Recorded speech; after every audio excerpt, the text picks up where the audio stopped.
Makes his way to the right and is tripped up, reaching to the end zone. Touchdown. What a start. Give it to Reed, and there he goes. Nobody's going to catch him. Touchdown. It's caught. Jeremiah Smith. Touchdown, Ohio State. The legend grows. This is Chasing the Natty, a college fantasy football podcast.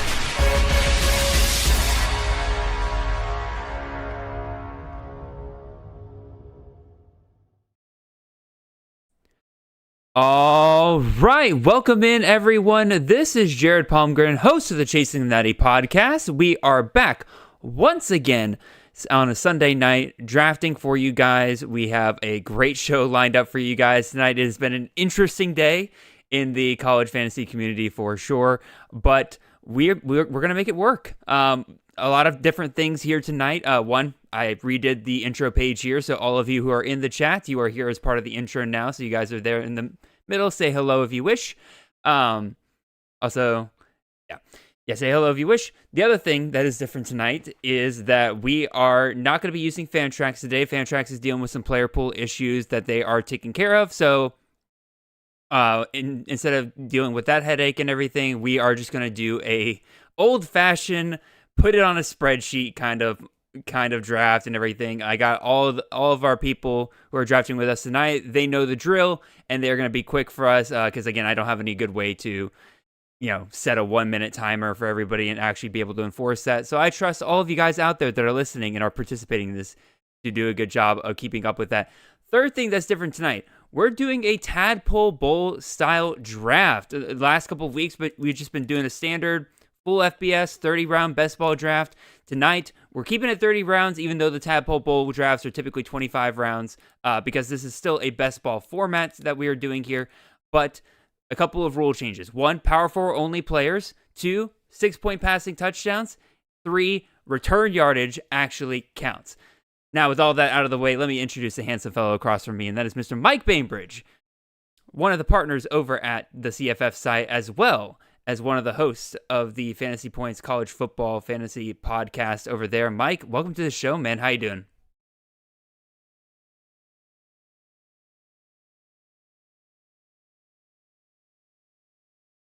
Yeah, it's always a blast having you on. I think I had you on, what was it, 2-3 years ago or something like that?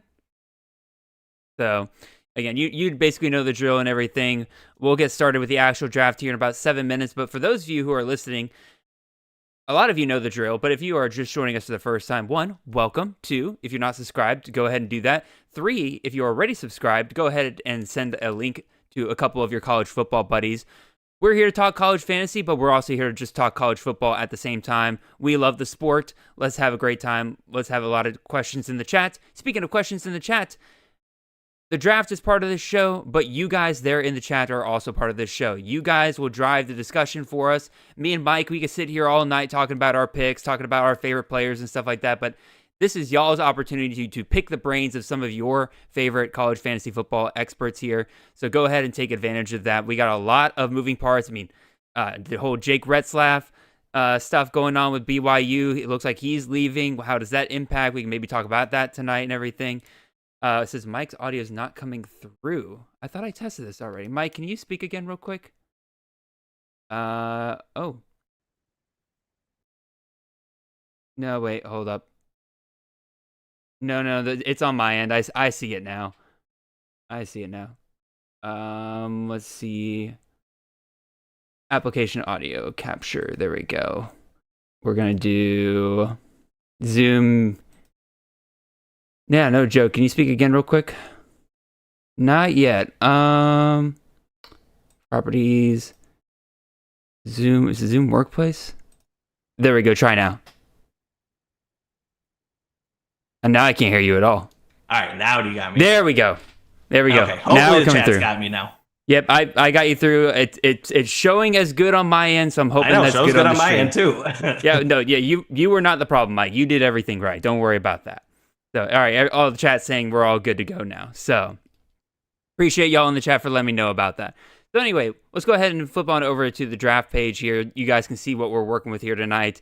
Again, old school.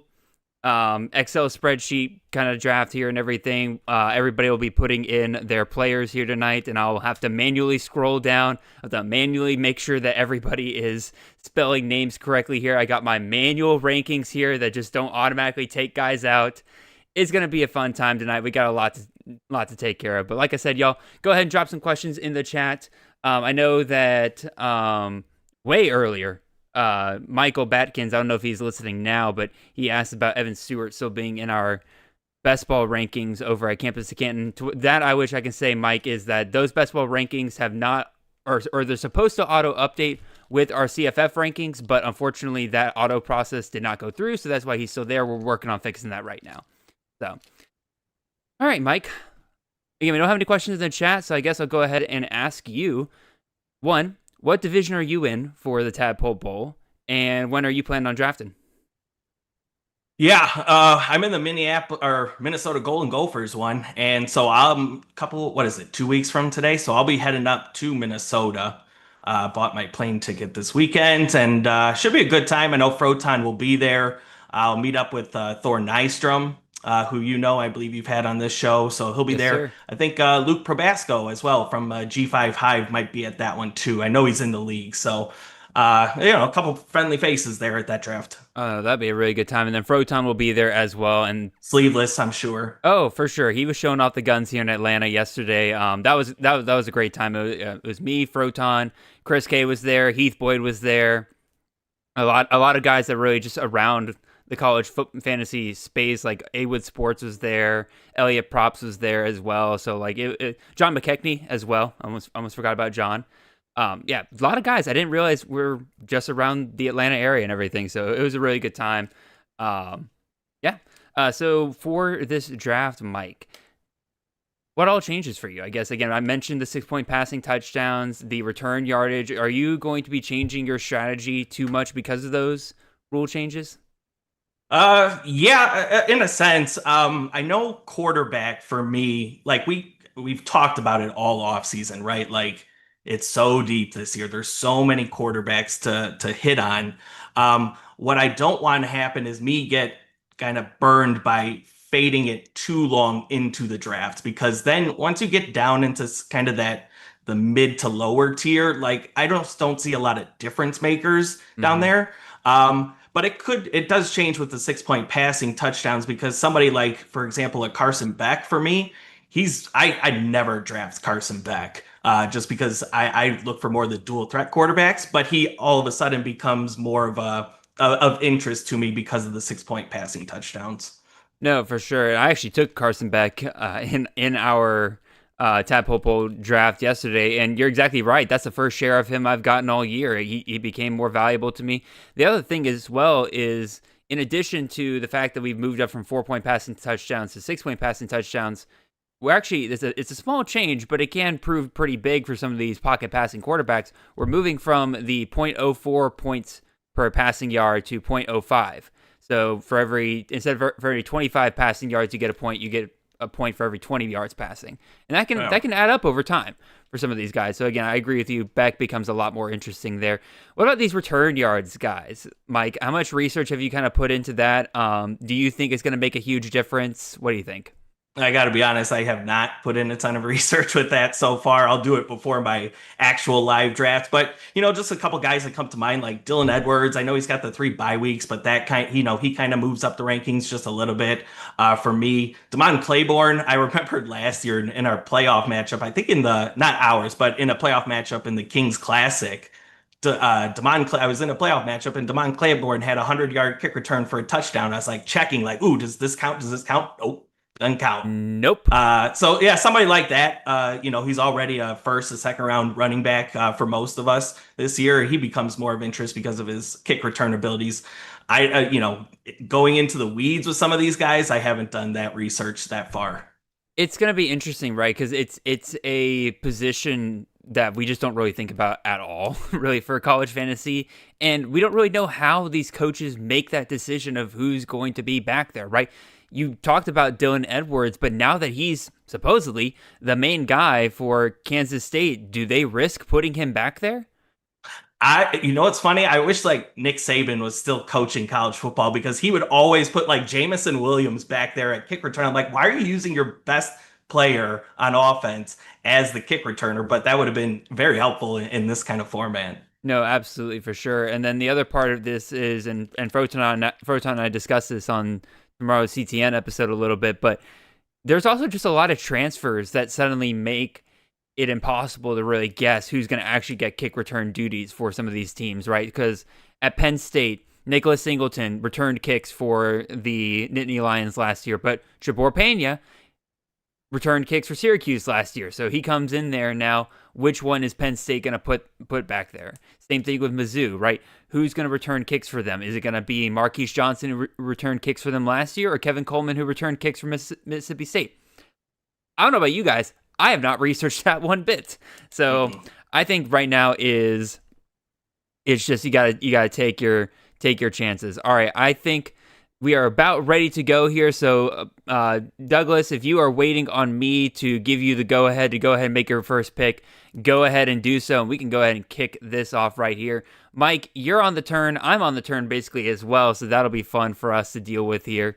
I don't know how much sniping you and I will go back. I haven't been in a ton of drafts with you this year, so I don't know if you and I draft the same or not. So I guess we'll find out. Yeah, I like this because one, me and you haven't drafted too much together this offseason. I also like that I like being on this podcast with you this week as well because I'm so used to talking with Josh and Eric and Zach on the Fantasy Points podcast that I could draft their teams right now and they'd be happy with it just because I know all their thoughts on these players. So interested to hear your thoughts and opinions on some of these players this week too. Absolutely. All right. I was just about to text Douglas there. He has got our first guy in there. So Jeremiah Smith first off the board. Makes sense. This is a full PPR format. I'd probably say, again, this guy's not going to make it to us, Mike, so I'm going to go ahead and say it. But Desmond Reed, I would say still would be probably easily my number one pick in this format, mostly because, again, full PPR format. He's probably going to have more receptions than any other running back in the country. Oh, I knew I forgot something important here. Let me just click on something here real quick. Let me just fix this up real quick. Oops. Dang it. It's going to be a wild night here. Going to be a wild night. I think the old heads of college fantasy football are going to appreciate this one because they always like to let us know that, hey, we drafted on, old Excel spreadsheets back in the day. Bro, this is still more advanced than anything they had. At least this auto populates the team and what position they are and stuff like that. So, and this is also fun fact. This is also the sheets that we use to calculate our ADP and stuff like that. Literally after drafts are done, I'll just create a new one of these sheets, plug in our data, and it just auto updates our ADP. So, all right, we're getting rolling now. But yeah, back to my point. Desmond Reed would easily be on. Oh my God, I can't speak. He would be my number one pick in this format pretty easily. But just like here and in the real draft in real life, I got stuck on the back end of the first round, so there was no hope of me ever getting Desmond Reed there. What do you think, we Mike? don't have the Josh Savale luck of getting 1-1 in every single draft. Dude, it is insane how many 101 pick, and then whenever he doesn't get the 101 pick, we just ignore it. I tell you, he's the man of the cloth. That's why he's getting those 1-1 picks. All right, interesting. Cam Coleman off the board. Why did he not? Oh, I see. There we go. There we go. All right, Cam Coleman, 105. That's an interesting first-round pick there, Mike. I don't think I've seen Cam Coleman go that high. Do we think he's potentially getting a bump there for return duties for Auburn? I don't remember him returning kicks for Auburn last year. I don't watch enough Auburn to tell you if he's a kick returner for them or not, but I think that's just a talent pick, right? He is legitimately a top 2 to 3 receiver in the country in terms of overall ability. So I don't think you can really go wrong there just because there's probably a limited bust factor with him. No, for sure, but there is one player that's still shockingly on the board. I highly doubt he actually makes it to me at 110, but I will be the happiest clam in the world if he does. All right, now again, I'm having to actually go through and manually take out players out of my rankings. This really is. Okay, so Joe comments, that was his pick there with Cam Coleman. He says, wide receiver scarcity in this format. I cannot disagree more, actually. Having participated in 2 of these drafts really so far, maybe it's just me and how confident I feel at the position in general. Running backs, man. Running backs dry up so quickly in a power 4 only format, dude. Like, we're going to get to round 10 out of 30 in this draft, and you're already going to start feeling gross about those picks. I feel the same way. Like, some of these middle to late round running backs, I just don't love them at all. You're just taking handcuffs for the most part, or running backs from bad offenses. So I feel like I'm able to find a lot of receivers in the back end of drafts as well. Yeah, again, I would say I'm probably going to take, I'll probably end up taking 3 running backs in my first 3 picks. I really don't trust myself to find value at running back, especially in a power 4 only format, because so much of the value in like a full FBS draft comes from the unknown factor for G5 running backs, right? Because we just don't have a lot of information regarding those guys. So you can feel comfortable with taking high upside plays at running back at G5, at the G5 level later on. Power 4, we don't have that luxury, if you can call it that. Let's see. All right. It's coming down here. This is brutal. This is brutal. Just looking back and forth and Xing off all these players on your spreadsheet rankings. Oh, yeah, no, absolutely. Darius Taylor, by the way, Bama Gunner there, just straight up got lucky. That's a excellent value pick. I don't care that he's not returning kicks or not from Minnesota or anything like that. Like, he's going to get peppered with targets. It's a full PPR format. Like, I think Bama Gunner might have the steal of the draft, and it might be the first round. Yeah, did you listen to the summer school for Minnesota? I did not yet. What's going on there? Well, they said, remember, Darius Taylor had 50 receptions, I think, last year, 40, 50 receptions, something like that. Yep. And the beat writer said that's probably not going to happen this year. I think he's still going to get utilized in the in the receiving game, but he was saying between 25 and 35 receptions this year, maybe for Darius Taylor, which I think is a significant decline over last year, obviously. I mean, that's what? So that's 15 touches that he probably doesn't get points for. I'm also on the clock here, so let me see if I can find something. I was kind of hoping I could get a share of Isaac Brown there, but this is how it goes, where I talk about players. I want running backs, and of course that's when the running back run comes here, as if this doesn't happen every single draft. Let's go ahead and get Jeremiah Love here. I think I'll be okay with that. There we go. I gotta make sure I spell his name correctly. Don't got a ton of shares of him this year. Kind of wanted Isaac Brown there, but I'll see what kind of comes back to me here in the second round. I think he'll be fine. I've seen some varying opinions recently about Jeremiah Love. Another overall talent versus fantasy output debate. Mm-hmm. I know Eric, he's so high on him, as the I think he said the number 1 overall running back, just in terms of natural ability in this year's class. But I can see it. How many boom weeks did he actually have last year in terms of fantasy, right? Mm-hmm. I think he finished inside the top 15 twice, just 2 weeks out of the 10. So I don't know, man, splitting up those carries with Jadarian Price and everything. It's just a guy that I haven't had a lot of shares of this offseason. So it's funny you mentioned that. I'm actually going to go take a look at power 4 only running backs. I actually have that information in terms of how many weeks he would have started. He finished in the top 11 for power 4 only running backs last year.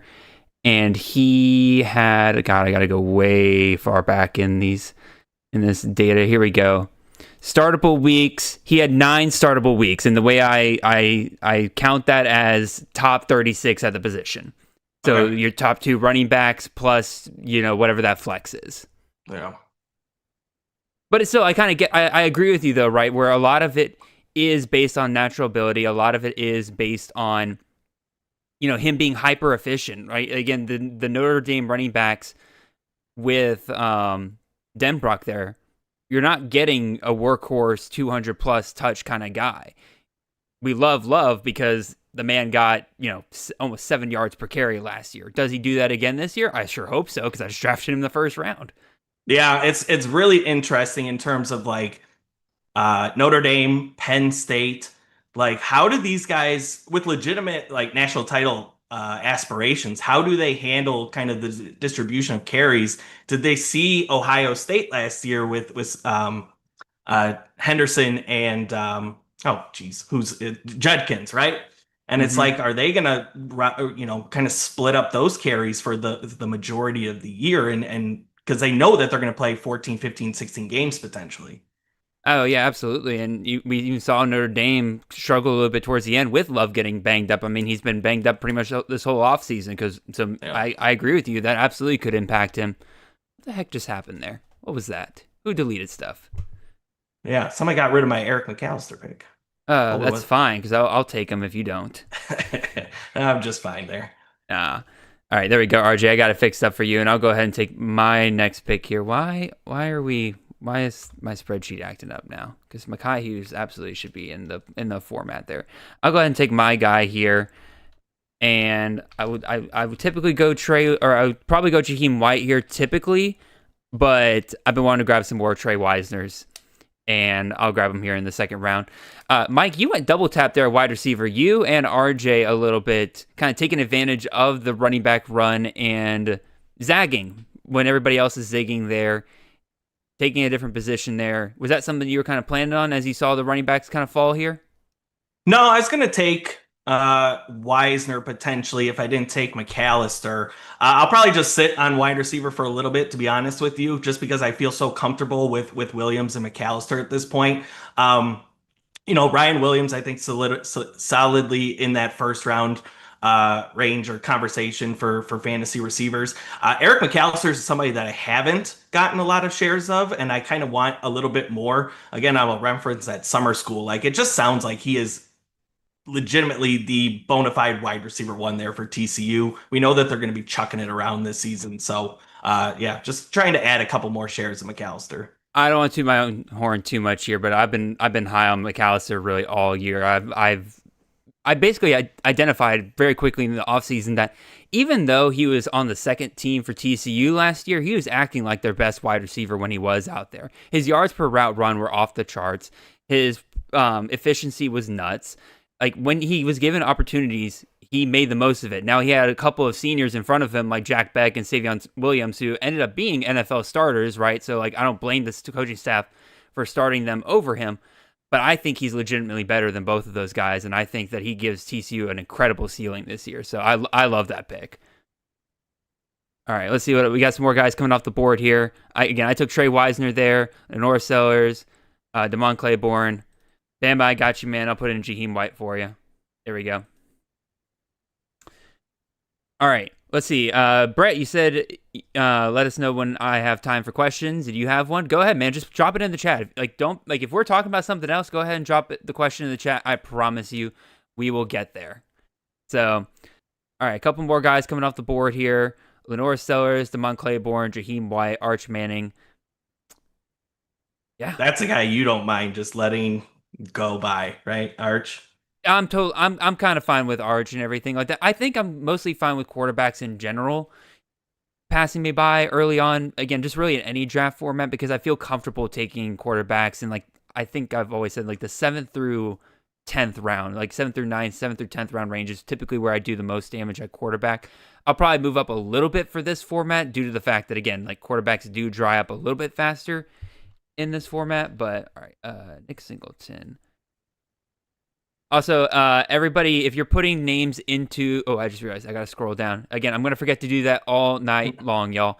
If you're putting names into the spreadsheet, don't put a space after their names. It'll mess up the sheet. So, but yeah, Arch Manning, I have no ill will towards the guy outside of the fact he spurned my dogs. But I just think quarterback, unless a guy... If I can get a guy at value, right? If Norris Sellers, Klubnik, or even Arch fall into the 3rd, 4th round, I'm comfortable taking them there, right? Because I know that I'm losing out on an opportunity to get a share if I don't. Yeah. But at the same time, a format like this, very comfortable waiting on quarterback. I said this. I said this when we did our way too early mock draft back in January when I took Arch in the 1st.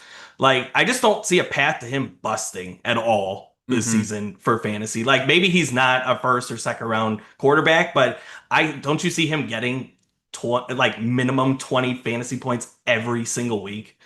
I would say so, but I feel like that's what people were kind of feeling about Quinn Ewers, right? And then lo and behold, he kind of found a way. Now, granted, he ended up being a 7th round quarterback, which also kind of calls into question what was the coaching staff doing? If Arch is going to be legitimately better than him, what was Ewers doing out there? All that jazz, but I agree with you. If you're looking for just a safe quarterback, yeah, Texas is going to score 40 points a game this year. Plus, we know that Arch will run a little bit more than Quinn Ewers did. Agreed. I think I have Arch projected at, let's see. I got him projected at, what was it? 40 carries on the year, which is certainly more than what Ewers had. And that's like actual legitimate carries, not like including sacks and stuff like that. So, all right. Brett Pagny got our first question of the night here, and he says, thoughts on the Oklahoma State running back room? It is funny you asked that, Brett, because in the Tadpole Bowl yesterday, when things started getting really rough at running back, Mike, you touched on it earlier, where you just start kind of taking handcuff situations, right? I think around the 12th, 13th round, I can't remember off the top of my head, I had close to back-to-back picks on that turn, and I just took 2 shots at that Oklahoma State running back room. I took Rodney Fields, who has been kind of getting the buzz as of late to potentially be that RB1 for Oklahoma State and Mike Gundy.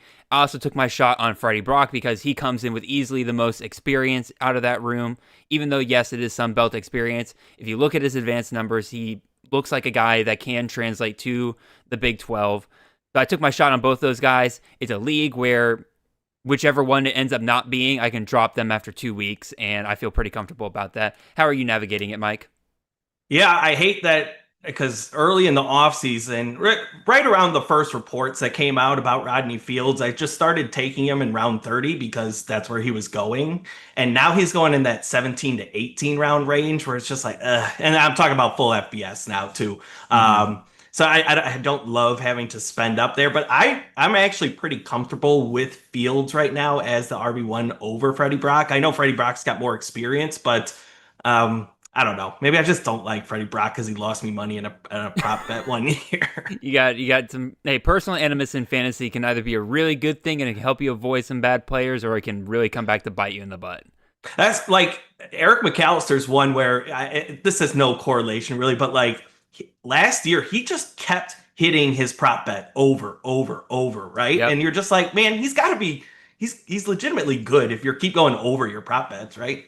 Oh, 100%. No, yeah. Again, like I said, Eric McAllister, I legitimately think is gonna be. He's gonna outperform both Beck and Savion Williams because again, he doesn't have as much competition in that receiving room as those guys did last year, right? Obviously, Jordan Dwyer comes up from Idaho, but again, you're talking about a guy coming up from Idaho, and then what is it? His other competition is what? Joseph Manjack, yeah, right, from Houston. When's he ever done anything? And then you have a couple of freshmen behind him, like Terry Shelton, Ed Small, that are kind of intriguing, right? But they're true freshmen.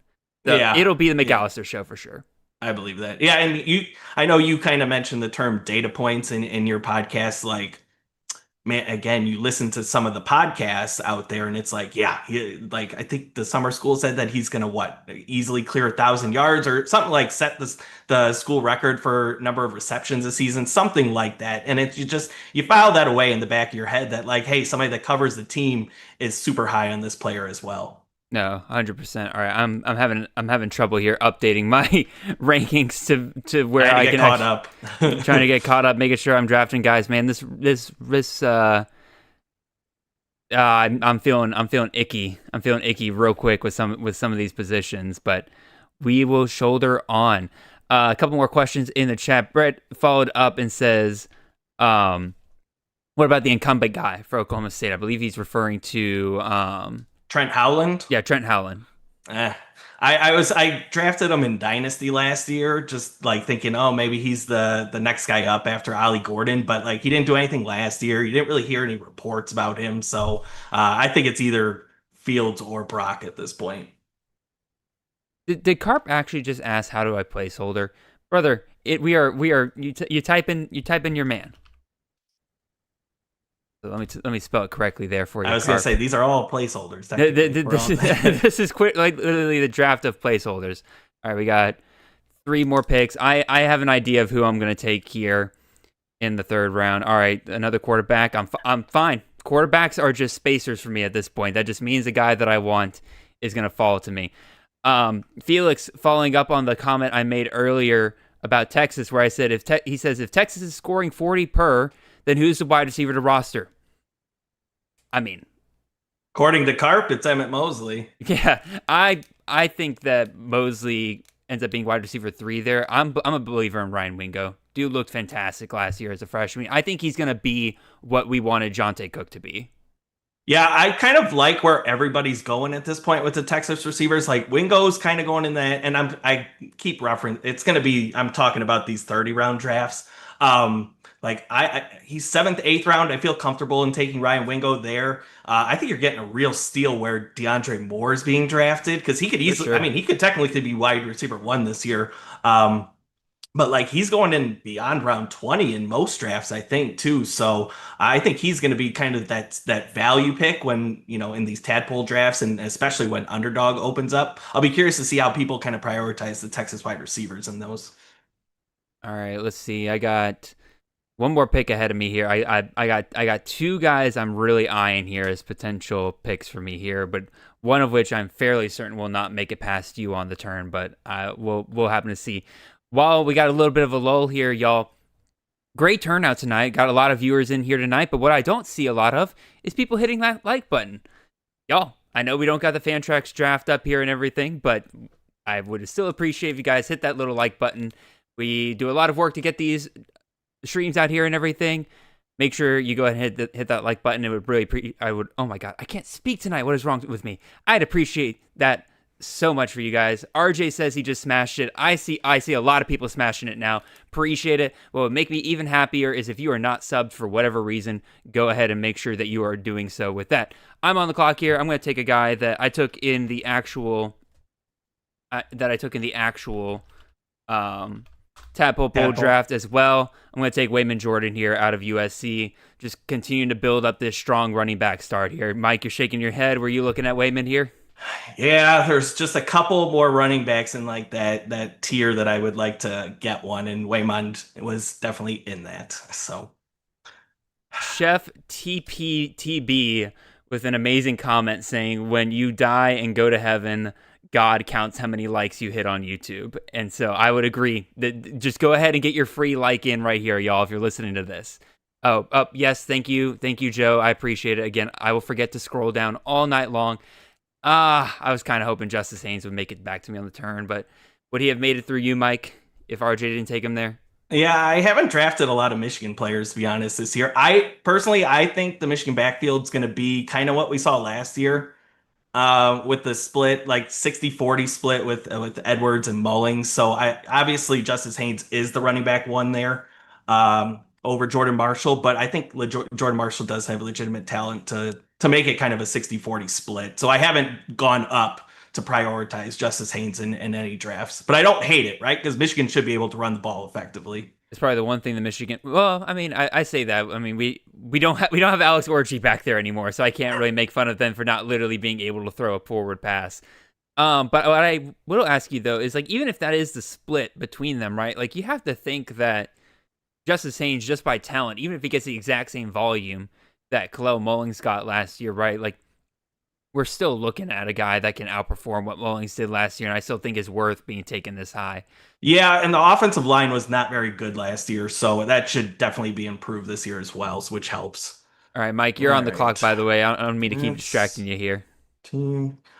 Unfortunately, Waymond was in that last grouping of running backs that I really like there, so I'll take John Mateer here, try and get my top quarterback. I know he's got varying opinions this coming into this year. I like it. I just think with that offense, right? Like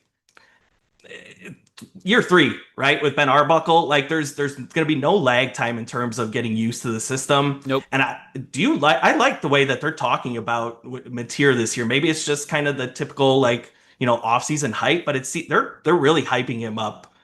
What it seems like this off season for Oklahoma. So I like the upside there, right? I think, we saw last year he could be a league winner. So there's obviously the potential he could do that this year. No, I like that pick there. And once again, a bit of a value pick, especially considering where some of these other quarterbacks are coming off the board here. I still feel comfortable to probably wait another turn before I start hitting on quarterback. But again, we'll see how things go here. I just remember I need to take Chase Sewell off my rankings as well. And you, oh God, I just wanted to piss you off, Jared. You're part of the problem. You're part of the problem. Look, if there's going to be a Tyler Warren this year, it's going to be Kenyon Sadiq. I think that's there. I don't see anybody else with that kind of upside at the tight end position this year. I loved what he did in the spring game, right? He had 7 receptions, over 100 yards. And when you got the offensive coordinator talking about, hey, we want to get him 80 touches this year, like, you want that, right? You want that out of your tight end position. So that's kind of my viewpoint. Like, I view Oregon very similar this year to Penn State. Like, I don't think you got a lot of options there at receiver now with Evan Stewart gone. Yeah. So you're going to lean on your best player. No, I mean, I totally get the argument for Sadiq. As I've said before, my big thing is I don't understand the gap between Sadiq and the rest of the kind of more safer tight ends, right? Because I think you would agree with me, Mike, that if you're looking at the range of outcomes for a guy like Joe Royer or Eli Stowers, right, their range might not have as high of a ceiling, right? But their floor is much higher, right? Versus Sadiq kind of goes really high, but also could be really, really low, right? We're just way overhyping him. So I think that ends up balancing them and making them right about the same. Like, to me, like, guys that like go that far ahead of the rest of the tight end group are usually reserved for guys that are elite producers and proven commodities, right? Guys like Michael Meyer in the past, Brock Bowers, guys like that, right? You just want to talk about John Michael Gillenborg so badly, I do want to talk about John Michael Gillenborg, but unfortunately he will not be taken into tonight's draft. He is my tight end one. I'm on an island alone on that one, for sure. I'm close. I got him top 5, I believe, or 5 or 6. So I like him as well. Dude, Kay came into our CFF Slack at one point because he was just like, he saw that Kenyon Sadiq won't be our tight end 1 for our guide. And he's like, how did this happen? And he saw that I have Sadiq at tight end 4, which, by the way, again, proves that it's not that I hate Sadiq. I just don't have him in that upper tier. But even still, he then commented on the fact, he's like, and then you got Jared over here with John Michael Gillenborg at tight end 1, and the rest of us have him at like tight end like 6, 7, 8, something like that. I do pretty well in CFF by not listening to Chris K. So. Well, you guys are on the same wavelength when it comes to Kenyon Sadiq. He took Sadiq in the Tadpole Bowl draft next year. All right. I tripped over that enough times for me to ask your comment on this. Me and Eric had a slight debate on our recording yesterday about the future name of the Scott Fish Bowl college draft. Eric still loves the Tadpole Bowl. I think it should be called the Guppy Bowl because, smaller fish, and then 2, way easier to say than Tadpole Bowl. Man, that's bringing me back to like elementary school swim classes. Weren't you in like the Guppy or Guppy level? Yeah, Tadpole Bowl is tough to say like repeatedly. I'm going to take a guy here that is absolutely a bit of a reach, but I don't really care. I want to load up on running backs here, and I'm going to take a guy that's going to score a bunch in PPR. Give me Emmett Johnson out of Nebraska. Another guy that could absolutely lead the country at running back in targets and receptions. So I like it. He did really well once Dana Holgerson took over, and they don't have a lot of depth behind him either. So that's a really good pick. All right, now I can take a break, and we can just answer questions in the chat. If anybody's got comments or anything like that, let us know. Eric says I had a strong showing at the Tadpole Bowl yesterday. Appreciate the shout out in your little video, Eric. I'm always glad to hear that you like my draft. And then thumbs up on Guppy Bowl. Eric said thumbs down on it. So he said Tadpole Bowl rolls right off the tongue. Come on now. No, not for people like me that have a little bit of a lisp and probably too fat of a tongue to actually say it properly sometimes. So, all right, let's see. Yeah, Baylor says, I love seeing you taking that early, Jared. Again, I've taken a lot of shares of Emmett Johnson, but like in a PPR format, I'm not playing around. I'll take him high here. Yeah. So, Mike, let's run through your team here so far. Again, you've got, this makes it real easy. I can just see all your picks. You've got 2 wide receivers, 1 tight end, 1 quarterback. You've not taken running back. You started this show off talking about how you don't feel comfortable taking late running backs. What do you look for here? Obviously, don't give me names because people are just going to snipe you, but like, what kind of players are you looking for here now? If you do have to, in a draft like this, look at running back a little bit later than you want to. Yeah, there's a couple guys in this range who we believe are like pretty solidly the running back one at their respective schools. I don't know that they have the upside of some of those guys that we've been drafted in the first and second rounds, but there's like I have a guy in mind here with my next pick. I know you'll probably crap on him, but like these, we just know that these guys are going to be their RB1. There's no doubt about it. And so I think we can hit on those in the next couple rounds here. But, I'm terrible, like in terms of like strategy questions, because like it kind of depends on my mood going into the day, right? And I don't know how you go about it, but like sometimes I'm in the mood for hitting wide receivers and stacking them right at the top. Sometimes I hit 3 running backs in the first 3 rounds. It all depends with each draft. All right, if I'm still alive, and I'm fairly certain that I am, but y'all forgive me for just a second here. Something's going on with my Google Chrome that is causing everything to crash here. So we're just going to get that back up here in just a second. Boy, just what we needed tonight, huh? Bro, it's incredible how it just knows. It just knows. That's the kind of stuff. All right, hopefully we are back up and running here.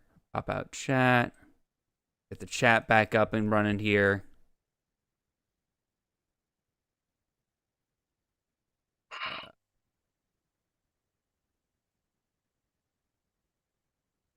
All right, again, apologies, everybody.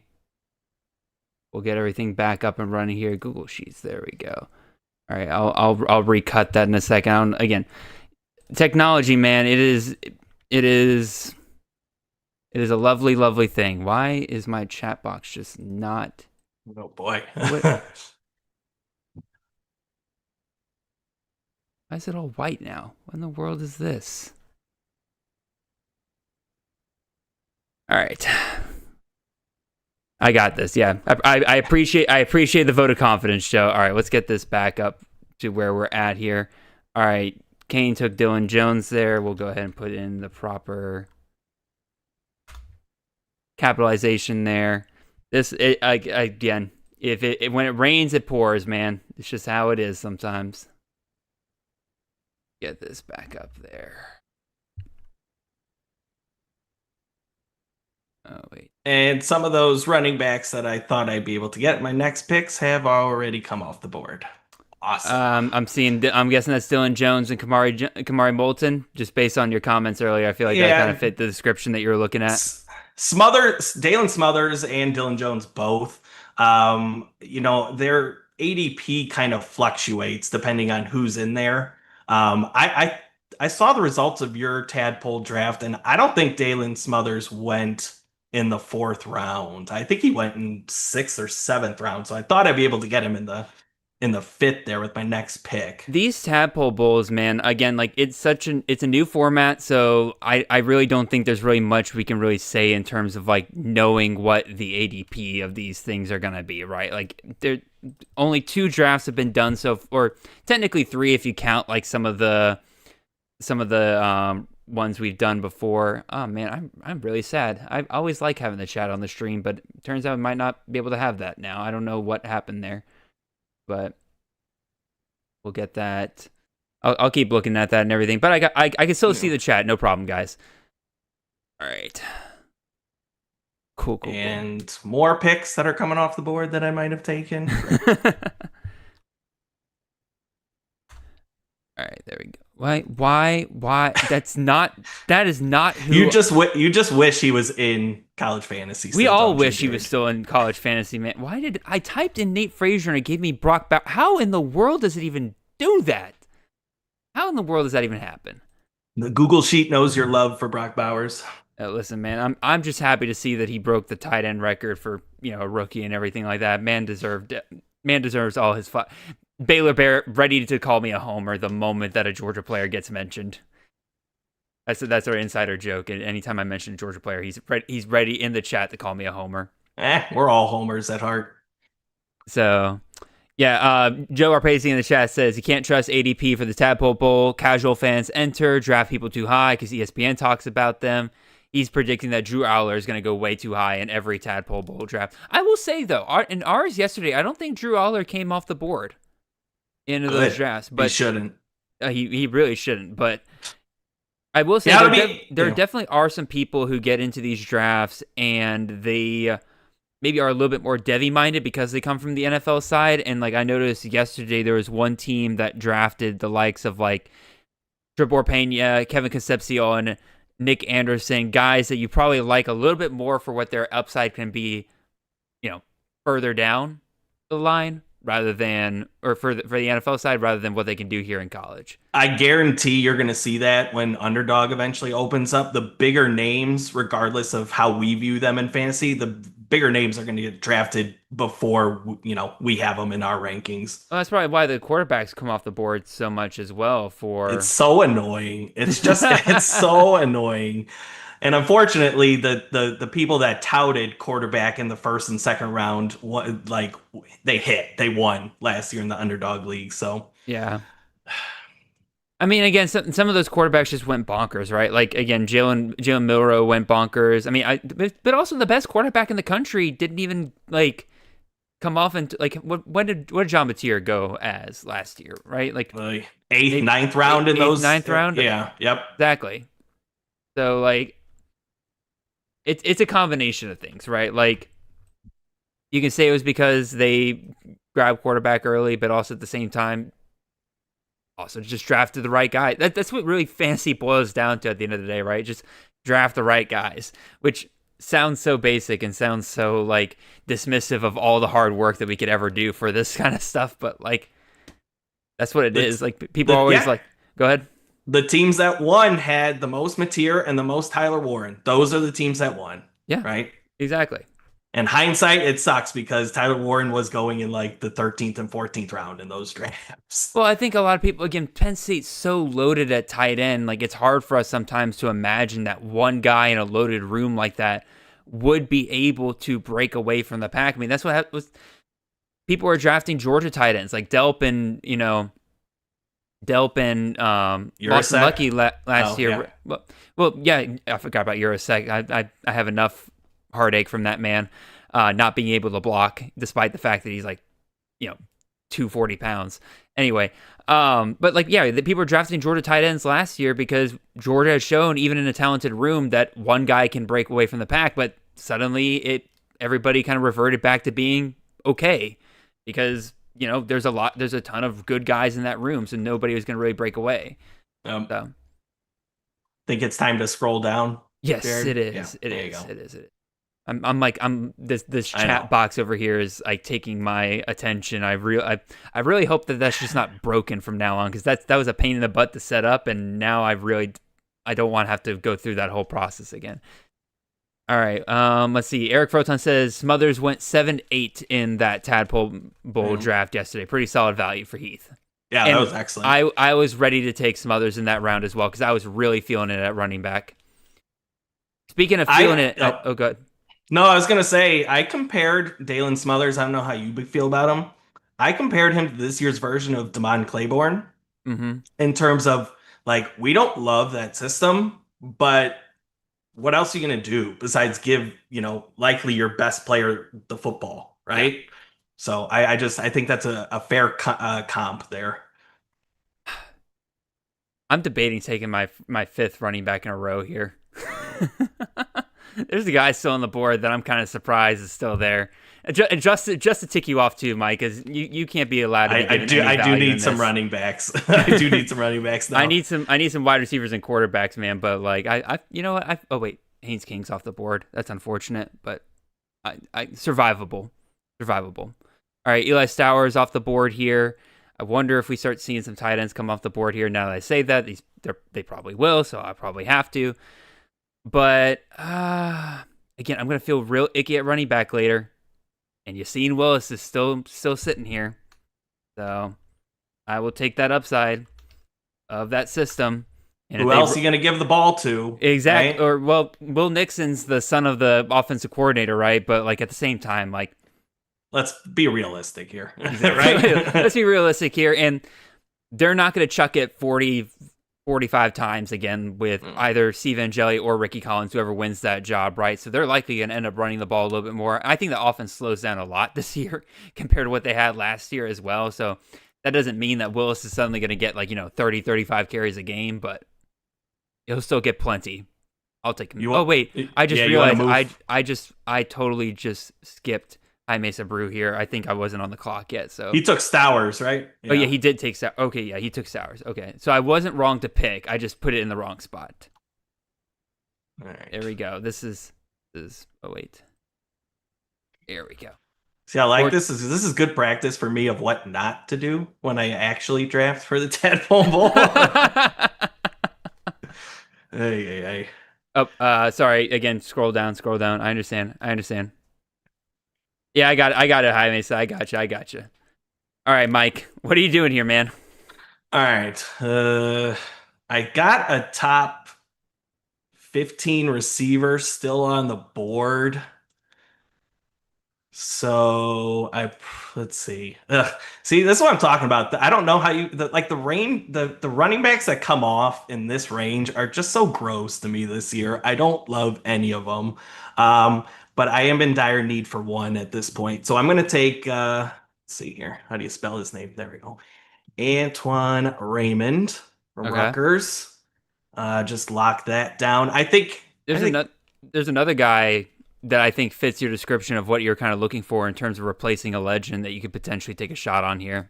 Now I'm looking at my rankings. Who's replacing a legend?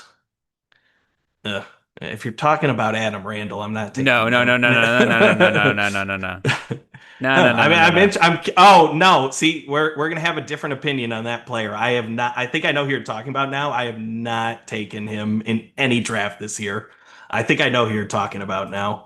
Okay, I'm gonna take Daryl Gill from Syracuse with my next pick. Yeah, he's still in the top 15 for me. Daryl Gill. That summer school was very worrisome for somebody that's drafted Daryl Gill a lot this offseason. I couldn't believe it. My jaw dropped that the Syracuse beat writer said that it was Justice Ross Simmons. His prediction would lead the room in receiving. Now, that was just one data point. I looked up a YouTube video of another Syracuse website, and they listed Daryl Gill as their number one offensive player this season. So it's like I have the beholder type stuff, right? You can't trust just one publication or one beat writer of what they think is going to happen in that room. No, I agree 100%. Do you know the Syracuse player that I have the most shares of right now? That's absolutely a risk. Jonte Cook, dude. Yeah. Like if he gets his head on straight, he's the best wide receiver in that room, and he'll be in that Trebor Pena role in the slot there. So but yeah, I agree with you. Like it is a crapshoot to kind of predict what that offense even is going to look like this year, let alone like who's going to actually be productive out of it. So I think we take all three. I think all three should be drafted, just in terms of like you're not around. Like Dan Villari is not going to be a Rondé Gadsden, right? No. So all those targets are going to go to the receivers most likely, or most of them, right? So Agreed. I think a good chance that all three can be fairly fantasy relevant. No, and Gill, like, again, his advanced metrics look good. Very efficient wide receiver when he got the chances last year. So I agree with you. Like, again, just on a pure talent play, I think he's worth the squeeze. Yep. All right, I'm trying to decide. I've taken, what is this, 5 running backs? I've taken 5 running backs, and yeah, and no other positions. So I'll be doing the late round strategy at all of them. I definitely will chill on running back from here on out, I think, unless I see like a massive value or something like that, because I got to hit on these other positions at some point. Are you going to say the player who's replacing a legend, or are we going to talk about that when he's drafted? No, I'll go ahead and say it. It's not a big deal if I don't get him. I have plenty of shares of him elsewhere, but David Gauss, right? Like, is that who you're thinking of? Yeah, I'm not touching him this year. Not touching him this year? What? Like, I'm not let me interested. hear it. Let me have it. He had his audition in the bowl game to me, and he flopped. Like that whole bowl game's a flop for everybody, man. Like it was a flop for everybody, but it's just what did he do? He had like eight yards rushing. Like that's your chance to show out, and nobody knows what to expect from that offense, in my opinion. So I'm not touching it. I'll let you have it. And if I miss, I miss. No, for sure. Again, like, but to me, like, Yeah, I worry about that offense. I'm also on the clock here. I think I trust my ability to find some value at wide receiver more than tight end, so I think I'll hit tight end here. I'll grab another share of Joe Royer. Like it. Because again, I feel like with Sowers coming off the board there in the 5th round, like tight ends are about to start flying off the board, and I just did not want to be on the back end of that trend here. Anyway, back to Gauss and everything, right? Like, yeah, the bowl game was just an absolute crap show. No doubt about that, right? The whole program had quit at that point. There was some real bad juju on them by the end of that year, right? But obviously, Bill Belichick and his off-the-field stuff aside and everything like that, I don't know, I forget if I said this on one of the streams or if I've said it on the show before and everything, but I'll repeat it here, where my theory is that it's not really Bill Belichick running that show as much as it is Freddie Kitchens, because Freddie Kitchens is a huge piece of continuity they have there in that program. He was a run game coordinator for the last 2 years, which again tells me that they're probably going to have a strong run game again this year. David Gauss entered the portal, came back. They convinced him to come back. So that tells me that they've promised him at least a chance to be some kind of bell cow back for them, or at least be their lead back for them. In addition, as we pointed out with other things, like who else is his main competition? I mean, Ben Hall comes in from Michigan. I don't think he's beating him out, Hall or anything like that. I don't think Ben Hall is beating out Davian Gauss in that backfield. Yeah, I was just saying, I'm like, wow, that's. No. I hope to see. I like Ben him. Hall. He's Michigan, but yeah. And then I do know some people kind of like Jalen McGill, the true freshman, coming in there. But like I said, if this staff was fighting so hard to bring Gauss back out of the portal, you have to think that there's some kind of promise there that he'll get the shot. And we don't need him to be Amari Hampton, right? We need him to be like 75, 2/3 of what Amari Hampton was last year, and we're good to go, right? He'll be a startable option week to week. Yeah, it's drafting guys with not a lot of data points, like in terms of the offensive coordinator. I know he was the run game coordinator the past year, but like we don't necessarily know for sure what that offense is going to look like. And you can see pathways to where that could go really south. No, for sure. And the entire offense could stink, right? Again, I know they bring in Gio Lopez, which does calm some of my worries about that offense, because if you're talking about Bryce Baker being their starting quarterback as a true freshman, like that could get ugly real quick. Nothing against Bryce Baker, right? Again, it's just the idea of starting a true freshman there in an already rough situation. But then again, you look at their pass catching options, like what's their pass game going to really run through, right? Kobe Paysauer. Yeah. Kobe Paysauer. Yeah, whatever. Yeah. Like Jake Johnson. Yeah. He's still hanging around at tight end, right? Like, other than that, like, I don't know. Go down. Oh, sorry. Joe is going to take my head off by the end of this stream in terms of me forgetting to scroll down. I did warn you guys at the start of the stream that was going to be a problem for me all night long. So, yeah, Joe says bowl games have half a roster left. I no longer grade people on bowl game performances. I mean, fair. Well, I'd also like people to perform well too. So you can see both sides when of given the their coin. opportunities, right? So yeah. All right, let's see. All right, we're making it back to the 6-7 turn here. All right, I'm going to take a quick mental break to just go through. And sorry if I know y'all want me to scroll down here, but I need to look through my rankings and check to see who's off the board and who is not. All right, so you're still on the board. That's interesting. You're long gone. What about you? You've been going late in some drafts, but not others. No, yeah, he's still on the board as well. So that's somebody I'll be looking for on the way back here. Would you say that this draft so far is looking how your Tadpole draft was on Saturday? Is it comparable? For the most part, yes. Like, quarterbacks kind of falling in the same range and everything here. Like, people waited on quarterback in our live draft as well. I think people kind of understand with 6-point passing that there's more options available later on. But again, a lot of good guys coming off in this range. Avery Johnson, Jaden Mayava, Kevin Jennings. Speaking of which, I need to take those guys off the top of my rankings here. That'll take care of quite a few guys there. It's funny, again, I am looking at my rankings here. My running backs destroyed, just gone. And I got a lot of my top wide receivers still kind of hanging around here. So I'm feeling pretty good having waited on both of those positions. You've heard of the Champions League, obviously, at this point, right? I have. And so I would say that the drafting in the Champions League, for what that is, it's the same group of 12 guys, and we have 10, I think 10 drafts or maybe 12 drafts over the course of the offseason. We start in March. I always say that is like a hindrance kind of on my like fantasy offseason because I am so used to drafting with the exact same 11 other guys every year. Oh yeah. That like when I get in drafts like this, I'm like, wow, that, so and so is going in like 5 rounds ahead of where he's used to going. Yeah.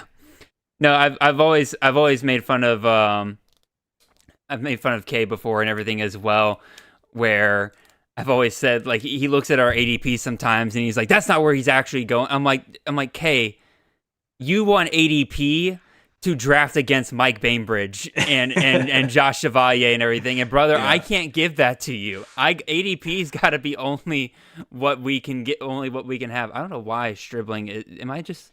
Is it the apostrophe? No, it's because it's Strobling.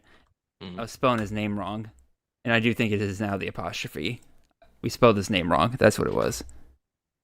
Scroll down. I'm working on it. I know. I'm working on it. I just can't spell Stribling today. ST. There we go. There he is. Stribling was the guy that I was commenting on just a second ago, being like, if he's still available, like I'm taking that shot. I know he's been going later in the Champion Series drafts recently, but like, good Lord. I understand the Caden Lee love. I understand it and everything. My opinion is that both him and Stribling will be great for fantasy this year. I think they're going to throw the ball around a lot. I think they're the two top receivers. I don't care much for Harrison Wallace. It sounds like he's the third guy. Great. We don't know who's going to really pop out at tight end. Great. All the more targets for Stribling and Lee. I think they'll both be awesome. Yeah, I like that. I agree with you. I think they're solidly the top two there. I haven't drafted a lot of Ole Miss this year just because I do think it could potentially be spread out in terms of like the running back room, right? With Logan Diggs and Keywan Lacey and Damian Taylor. I think it could be a committee approach this year. Like tight ends, I have no interest in those tight ends because I think they're both going to get equal share of the targets there too. The problem again, we know Lane Kiffin and Charlie Weiss. I can't remember off the top of my head. Charlie. Is it Charlie? Anyway, Yeah. Charlie Weiss, like they'll feed a top tight end if they've got one. Problem is they got two this year. And between Daquan Wright and Luke Haas, like they're gonna, I'm not gonna try to predict week to week who's going to pop off for them, right? So, Yes. all right. you look sad, Mike. Yeah, I know. These guys are just coming off the board when I wanted to draft them. Like I was aiming for Hoover and Levitt coming around the turn. Right. Well, Hoover probably wouldn't have made it to you. I'll tell you that much. But Sawyer Robertson's he's off the board. Mike, I'll keep it here for the people watching the stream and everything. Can you help me out here? Actually, no, never mind. That's just gonna reveal my rankings. What am I talking about? I was gonna ask you like who's up? Ty Simpson. Dadgummit. All right, I'm really gonna have to dig deep here at quarterback. That's fine. That's fine. Baylor Bear or Benjamin Jacob asks. By the way, we got some epic puns going on in the chat saying "scroll the boat" for the Minnesota fans and "scroll tide" for the Alabama fans. So, but Benjamin Jacob says, "What do you think of the Iowa State backfield? I don't like my pick very much." Benjamin just took Carson Hansen. I think I've said it before on a stream, but I don't think there's a player I'm out more on this year than Carson Hansen. That was a committee still last year. Hansen just got a crap load of touchdowns, and don't get me wrong, like that there's a role to be played a lot of times in an offense like that. How do you Trader? Carp, I think you're trying to take JoJo Trader.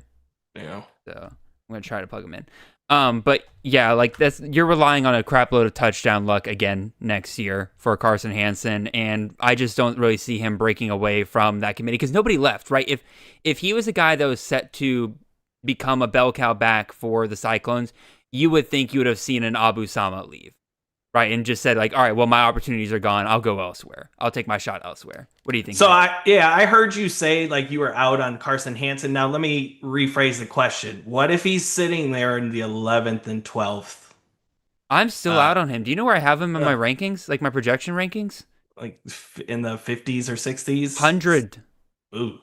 Like, man, you don't see that though for a Matt Campbell running back. Yeah, but the problem is we haven't got there is dang, Key came off the board. Dang it, Tommy. But like we haven't seen that in a couple of years from Iowa State, right? Like again, part of it's been a talent issue, but also too, like again, they just seem a bit more okay with a committee approach the last couple of years, and I don't think that's changing. And again, the evidence being nobody left. Yeah, no, I get it. For me, it got to a point where, and that's why I asked the question. It got to a point where if he's falling to the 11th or 12th round, like I feel comfortable drafting him in that range. But where he's going 5th, 6th round back in March or something, like yeah, you're not taking him there. I'll tell you what my projection is for him. You ready for this? Let's hear it. All right, I got him at. Let me just double check to make sure I'm reading these correctly. Okay, yeah. So I've got him in total yards. I've got him at 768 and 8 touchdowns. That sounds fair. Yeah, I just pulled it up. It was gross the last 3 years. Yeah, it's like we have not seen that in a while from yeah. I think it's Jaden Ba. This is fun. This is where I get to figure out how to pronounce or how to spell every one of these players' names that I just kind of take for granted. That was one we had to correct, like when we were doing editing for the CFF site guide. It was one where it's just like, oh shoot, we spelled it Jaden, right? Mm-hmm. We had to fix it. Yeah, all right. Let's see. I'm trying to follow up on questions in the chat here. Kane asks, what's your guys' thoughts on Jam Miller with Grubb back at OC and Haynes gone to Michigan? I think he's got a higher upside than he got last year. I just wrote up his player profile in our guide. Oh, I'm on the clock. Mike, I'll let you take this question. What do you think about Jam Miller? Yeah, he kind of goes in that same range as Carson Hansen, maybe a little bit before that. My issue is, like, I don't think he's averaged over 5 yards a carry in any season that he's been with Alabama. So, like, yeah, he's going to get the touches, but is he actually good? Like, I just don't know that he is, right? And so for me, it's just he is falling to a range where I'm fine with drafting him, but I just don't see, like, he's not going to become this 1,300-yard back this season. No, and I'm not drafting him expecting that, right? But can I see him getting 10 to 13 touchdowns throughout the year? Yeah, absolutely. Because you were saying, like, do you believe that he's that great of a back, right? No, I don't think he's an elite back whatsoever. The problem is, I look at the rest of that room, and there's not really anybody else that I feel like is threatening him for that RB1 job, though, right? Daniel Hill, right? They bring in the guy from Louisiana, Draylon Washington. Yeah, right? he's like RB4, isn't he? Exactly, right? Like, yeah. I don't think anybody's really threatening him there. So I think Miller's a fun, like, safe floor play because Alabama's going to score a lot of points this year. Yeah, I'm on the clock. People are waiting on me. Those touchdowns got to go somewhere from the Jalen Milroe, right? All of his rushing touchdowns? Oh, 100%. All right. Golly. What do I do here? At wide receiver? You know what?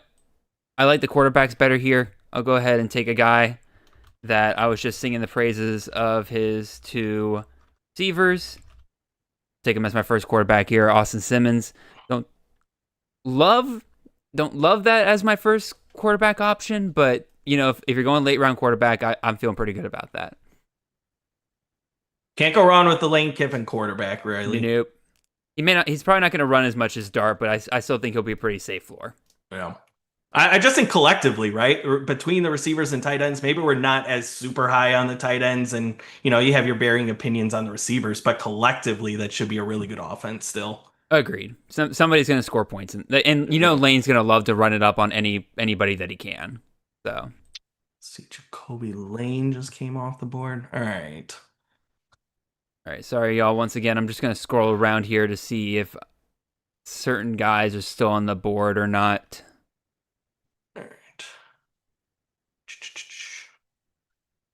Again, I really do take advantage.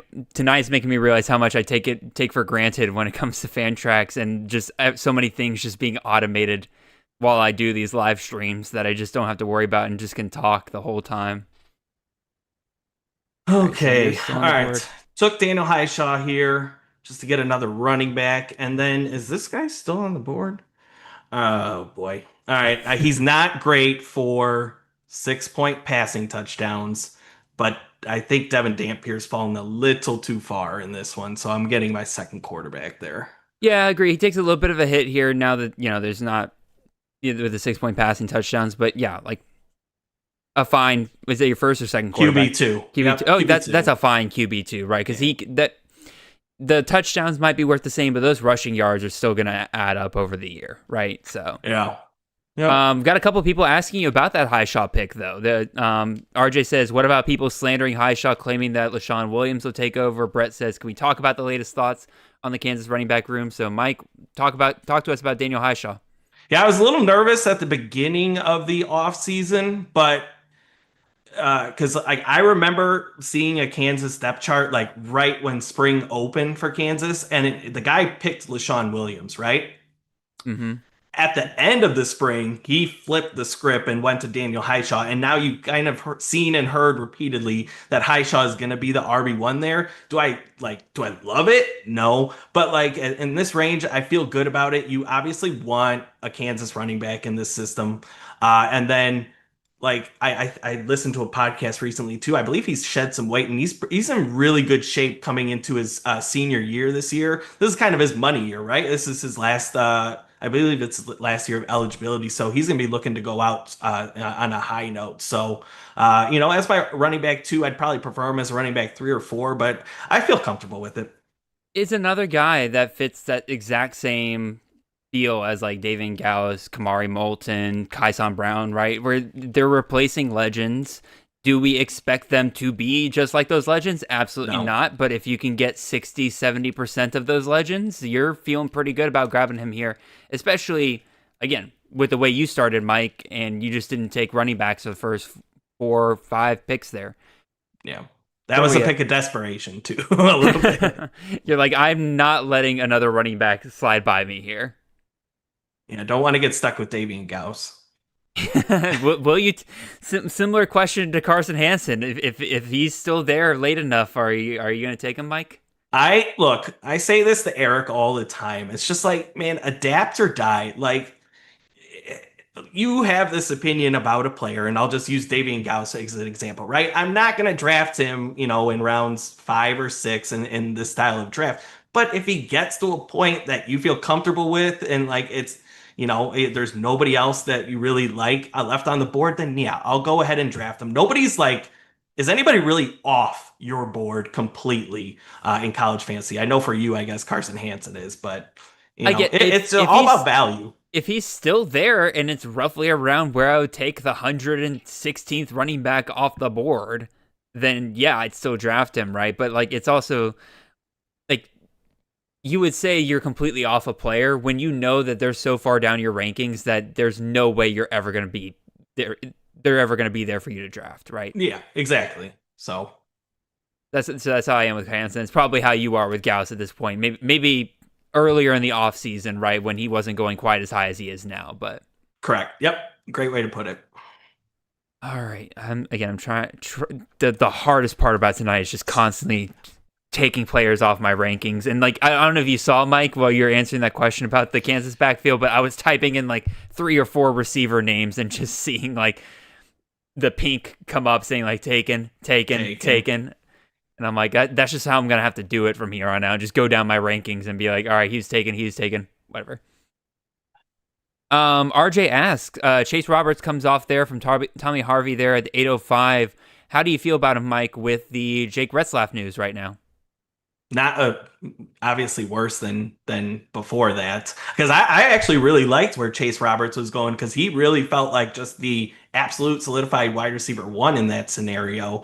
Mm-hmm. To be completely honest, I don't know enough about the QB 2 and 3 there. I think McKay Hillestead, if that's how you say his name, should be the QB 1 moving forward. That's a throwback right there. Right? Trayson Bourget is still there, and he is terrible. So I can't imagine that it's going to be him. So, and then it could be, who's the freshman there? Bo Bachmeier? That's true. Yeah. I wouldn't be terribly surprised if he kind of wins that job. But yeah, I feel I obviously don't like him as much as I did pre the QB news, but like, who else is challenging him for that wide receiver 1 designation there at BYU? Yeah, that whole room kind of cleared out there, right? Marion's off to Miami. I think was Epps there last year? Or did he transfer the year before? I can't remember. Epps he's quit football at this point. Well, he's at Western Kentucky, I thought, right? Or he quit? Yeah, he quit football entirely. Oh, that's crazy. I didn't hear about that. I sounded so apathetic there. I was like, wow, that's crazy. And then they don't have, like, BYU doesn't have the they don't have the tight end production like they had way back when with Isaac Rex and stuff. So the target's got to go somewhere, right? RJ, I'll put some numbers behind my thoughts on Chase Roberts, because again, I agree with Mike that this definitely puts a damper on my confidence rating for Chase Roberts, and I just put him a tier down on my confidence rating, and that knocked him from wide receiver 27, which I already had him pretty high compared to a lot of people, I feel like, knocked him down to wide receiver 42. So, and I feel comfortable taking him in that range. So, for P4 only? No, for full FBS. Still pretty high on him, but all right. Yeah, Joe said Cody Epps did officially retire. So, yep, I missed that piece of news. But honestly, that opens up that Western Kentucky wide receiver room just a little bit more. I know. You gotta let me get on the G5 draft if you host one of those this offseason. I don't have to be on the live stream, but let me jump on that because I didn't get a chance to draft Easton Messer in this draft. I can't imagine what it's like in those Champion Series drafts between you and Josh and I forget, there's another person in Zach. All three of you just super high in Messer, and I get it on some level, but y'all like getting up to another level, taking them in the first round and everything, and I'm just like, all right, I don't know if I can do that. It is full point PPR. I actually just took him at 1.6, so it's even higher than you might have thought actually at this point. Yeah, Brett, by the way, Fantrax, yes, is wigging out. That is why we are doing the draft on this Google Sheet tonight. And Joe's, I guess we're talking about Western Kentucky now because Joe put in the chat that Jarius Mack is the guy who was brought into Western Kentucky in the spring portal. So Jarius Mack was the old Dominion wide receiver, I think, right? I think somewhere else, Charlotte maybe. Yes, it was Charlotte. Yes, you're right. Charlotte, yeah. Why am I thinking Old Dominion? There must have been somebody else. Or maybe he was there at one point. I don't know. It's getting late. It's 9:20 already. You must have been talking to Justice today. I was not, but he's always in my thoughts. All right, let me put my rankings back up here. We got a couple more tight ends coming off the board. Honestly, I like that Jack Velling pick there from Joe Arpazi, considering, just how many tight ends that come off the board here and everything. Did my boy Luke Reynolds get taken? I haven't seen. He's not. I shouldn't have said that. I could have grabbed him. And just been stacked at tight end. All right. How many tight ends were coming off in the Tadpole draft that you were in? I think it was about round 5 that Kenyon Sadiq came off, and then very quickly that first tier of tight ends came off the board. And then how many were each team's taking? I mean, we only got through about 14 rounds yesterday, and then obviously today happened. So I think most teams still had about one tight end at that point. I think you're mostly going to see people finish with about 2, maybe 3 tight ends if they're feeling pretty good about a guy. Yeah. Given the fact that it's a transaction league, right? You can pick up guys off the waivers. I wouldn't be shocked if most people just even take one tight end, right? And they're just like, all right, we'll see who pops up on the waiver wire. That's how I've been even in best ball leagues at this point. Like, if you don't get those top 7 to 8 guys, then I'm just kind of waiting till the back end and hitting it late. No, I mean, I agree. Again, looking at my rankings for tight ends, right?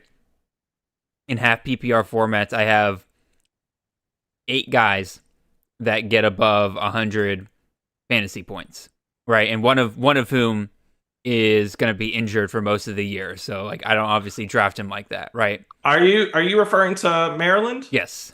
Okay.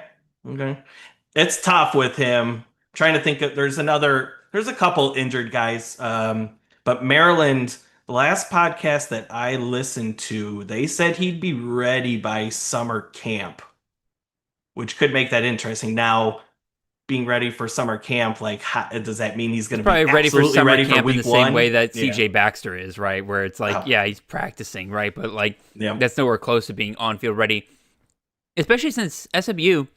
Not that Matthew Hibner is like a out of this world tight end like RJ Maryland could be, but he's serviceable enough that they don't need to rush Maryland back. No, he's right? legit. He is legit. Yeah, Matthew Hibner, good call. Yeah, if you're drafting RJ Maryland high in this draft, like Douglas is there, dude, I'd highly recommend taking a shot on Hibner in like the last 3 rounds of the draft and just lock down that tight end room for the year.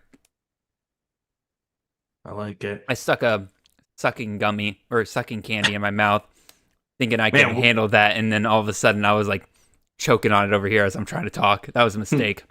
We are in round 9 and we're an hour 20 into this one in round 9. We're getting there. To be fair, a lot of it's been my fault because again, like I'll be talking and I'm like, shoot, I'm on the clock, and then I'll take way too long to look at my rankings. Right. You're good. There's not many people that could do this live stream this way other than you.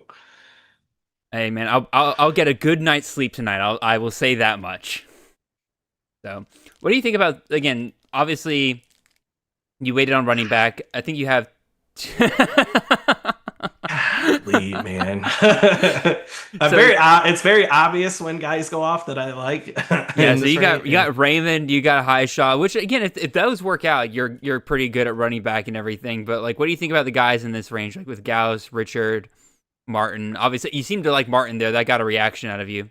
Well, yeah, I mean, you would think now with this QB news that they're probably going to have to lean on the running game a little bit more. And yeah, Martin's a tough player because he's really talented and he's been really good when healthy. The fact that he's playing 10 games every single year, so you're essentially losing, a couple games at minimum from him too. So it's so tough with them. I remember watching a lot of BYU games, and they legitimately made a purpose of telling on the broadcast, like, hey, the coaches really want to get him the ball. Like they're saying it. We're open about saying we want him to be a workhorse.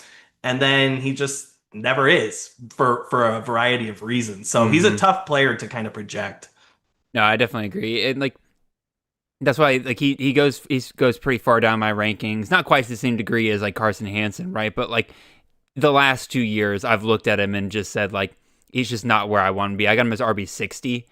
I don't know what he came off in this draft as, but yeah, I think we agree that like in full FBS, he's going around 5 to 6, and I'm just not taking him in that range. I couldn't do it. I couldn't do it last year either. So, let's see. Oh, by the way, just to clear my name and everything, because people are making fun of me for saying gummies in the chat. Actually, not gummies. I don't know if you guys can see this, but these are Icebreaker Sours. Decidedly not gummies. Very good though. These things are addicting. I will sit there and suck on like 12 of those in a row while I'm working. Ben says people are definitely using the CFF site rankings for this draft. Does that flatter you, Mike, or does that scare you because they're sniping all your guys? They should be using my rankings and not Joe's and say that. No, I'm just kidding. I appreciate it. I appreciate it. All right, coming back here, I'll start paying attention a little bit more here. That way I can make my pick quickly here. I think there's still, again, I'm having to hit quarterback and wide receiver here late. I think I'm okay waiting on quarterback a little bit more. Actually, no. There's a value here that I want. And there he goes. And there he freaking goes. Of course. There's one more guy I think that's available in this range that I think you'd feel comfortable taking him. I think he's still in the There's a couple of guys here that'll definitely get a boost from 6-point passing touchdowns here. I'll probably take him. I'll take one of them here because I wanted to take him yesterday in that draft, but it ended up forcing me to take Carson Beck, who, given just how things ended at Georgia and also just a little bit of the knuckleheadedness he's got going on right now in Miami, I love that system, man, but I am a little bit worried about what he's going to look like this year. It just seems like he doesn't have his priorities in order right now. Dante Moore was one of the guys I was looking at here, but I'll take a guy who's probably going to command one of the few 40-point touchdown or 40-point offenses this year. I'll take Julian Sayin in a 6-point passing touchdown league. Can't go wrong usually with an Ohio State quarterback. Tommy says that was his first QB. That's honestly, Brendan Sorsby as your first quarterback in the 9th round, not bad. That's really good. Yeah, that's very strong.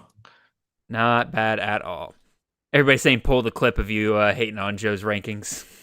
you guys in the chat can do that. Actually, I think you can like pull that clip for me if you guys want to. So y'all are all good. Y'all good to go there. I'll let Mike deal with the repercussions of that later on. Repercussions of that. Yeah, he'll let me hear about it. Oh boy, see, this is what I'm talking about, man. Like, there's no running backs left in this range. There's none. There's so again. Is Adam Randall still on the board? Oh yeah. So what are we doing about that one? I mean, I think again, I don't know what Fantrax is doing and everything. Whatever he is in Fantrax is what he'll be. Right. So where are you at with Adam Randall? Because even if he had the wide receiver running back designation, I don't know that I would still take him in this range. I don't have one share of Adam Randall. I'd take him in this range for sure in a power 4 draft. Like I'm kind of considering it now that he's still on the board, which again, RJ, this is your chance, man. Let's see, where do I have? I got him pretty high in my running back rankings, I think. I'm trying to find it. Where'd he go? Adam. Okay, I got him as RB50 in my running back rankings, but if I take his half-point PPR projection, which I currently have him as 186.7, and I compare that to wide receivers, I mean that puts him up there pretty easily, right? If he can be that RB1 for Clemson, like he is a fantasy asset. I think that's worth playing around for. It's just a matter of how much you believe in getting Davidson, but I don't know. Am I crazy for thinking that this feels like David Ezumume all over again? You got a couple of beat writers that are really in on him, but like then you get a couple that show like the depth chart of the spring game. He's the third guy out there for the spring game, and I'm just like, I don't know. Something feels fishy still. You're saying in terms of Davidson being like hyped up and then is not highly on the depth chart? Or at the very least, like some people are saying like he'll be the RB1 for Clemson this year. Just like they were kind of saying, from like David Ezumume would be like or the clear guy behind Maffa last year, right? Yeah. And then you get into the actual games, and it's just not there. Yeah. No, I get it. I don't know. I keep referencing the summer school. They were really hyping up Gideon Davidson again, so I can see a path. It's been those 247 guys. It's been those 247 guys that are really in on not David Ezumume, Gideon Davidson, right? So it's one of those things where I'm like, I want to believe the hype, but it's really all coming from one source right now. Again, don't get me wrong; those guys are plugged in, so I'm not gonna like sit there and say like they're wrong or anything. They obviously know more about that program than I'll ever forget, or excuse me, that's not the saying. They'll forget about that. Oh my God, it was there. It's gone. We'll let the moment pass. Mike, who else you taking here? You got Jackson Arnold. Who else you got? Yeah. You know what? If people are saying they're using the CFF site rankings, or some of them are, then I'll probably get sniped of this guy at some point. I really like Nolan Ray this year. Mm-hmm. And this is probably the range that we saw Roman Hemby getting drafted in last year. And Nolan Ray is just simply a better player, right? Mm-hmm. Just every advanced metric, it's the advantage of Nolan Ray over Roman Hemby. So yeah, I like this as a third or fourth running back. Well, RJ took advantage of the Adam Randall pick there. That's totally fine. I'm going to take a guy that I'm kind of surprised is still on the board here. I'm like Joseph Williams, Colorado. I'll probably end up taking his partner in crime there. Again, they'll chuck the ball around enough that I think that they'll still be fantasy relevant guys there. I like Amari Miller though a lot. I think he's the value in this offense, but I think Williams is the safe play. How do you break these guys down? I know. I want to believe in Amari Miller. He's like in those couple boom games that he had. Like I remember a couple years ago, so what was that against USC at 180 something receiving yards that game.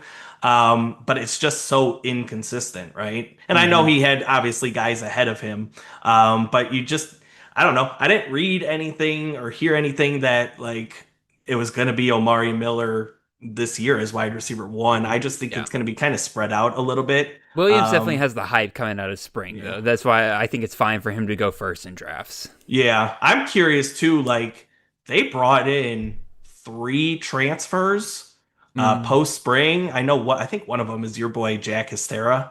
Yeah, Not that we can count I'm on not him. buying into that.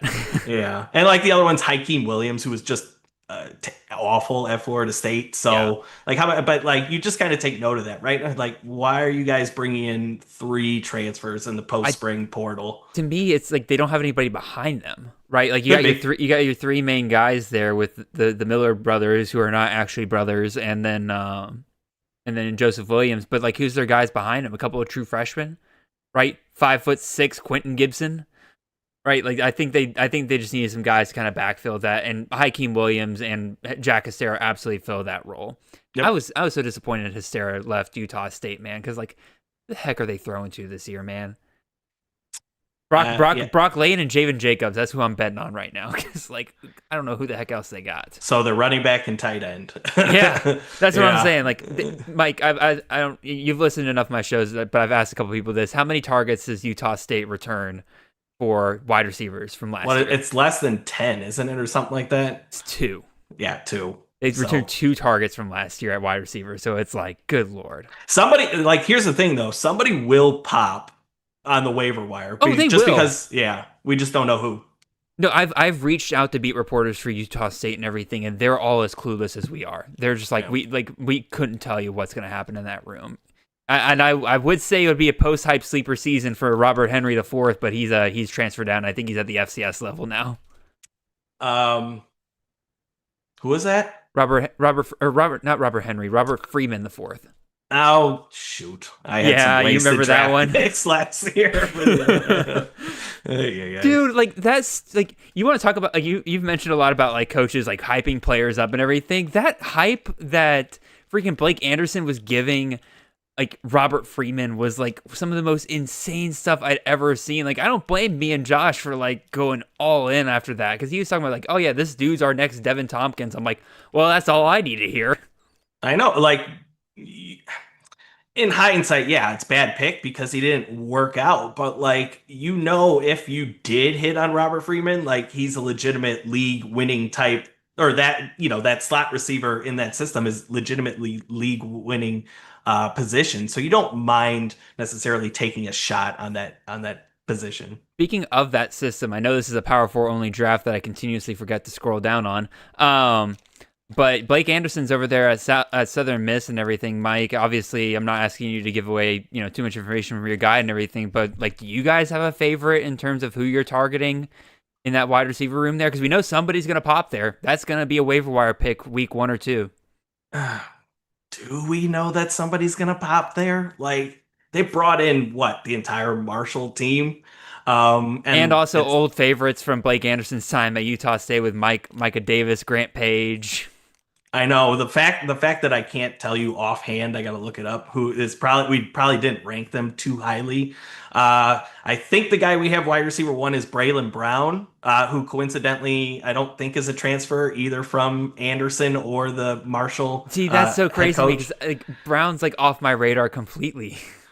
Well, it speaks to the point that nobody freaking knows who's it's going to be. We went with Braylon Brown because I think, looking at my notes, he was a spring game captain, and I think he had 5 or 6 catches in the spring game. So, I mean, that's kind of what we do in college fantasy, right? You take a little bit of notes like that, and you got to project somebody to be that wide receiver 1 there. The 2 guys I'm looking at and I have in my rankings are Elijah Metcalf, who came along with Charles Huff there, obviously from Marshall and everything. Mostly the thing that stood out to me there, I'm trying to pull up Marshall's stats from last year, is that Metcalf played in 5 games and had 30 targets, which led the team in terms of targets per game. And he plays in that, what was it, outside position? No, slot. He's got to be slot. He is slot. So like, he plays in that slot position. That's been really good for Anderson in the past. And then, as Joe says in the chat, I'm interested in Carl Chester, right? Not just because of Joe, but Joe kind of confirmed my suspicions that he's somebody to look at because dude's hyper efficient. Again, in terms of like when he's gotten his opportunities in the past, he is somebody that can take the top off of defenses at that level. And so that's somebody we know that Blake Anderson loves to target guys. Like, he can just take the top off the defense as long as he's got a quarterback that can actually get him the ball, right? Well, that's going to be the main question with Braylon Braxton. I was just about to say that. Like, I think we both like Braylon Braxton this year, but do we really think that he's going to support a legitimate wide receiver one, like every week fantasy option? I'm not sure about that. I actually don't think I like Braylon Braxton as much as you do, because I've seen you take him in like round 15 sometimes and everything. I got him as QB 89. I've never really been in on Blake Anderson's quarterbacks as much as his wide receivers, right? Because again, they don't run very often, right? Now Braylon Braxton can run, obviously, but like also we know that like Anderson's not afraid to play hokey pokey with quarterbacks if one guy is not doing well, right? So like I don't know, I'm a little hesitant on Braxton. It was a while ago, but Anderson really ran Justice Hansen back at Arkansas State. So that was kind of the comp. What year was there. that?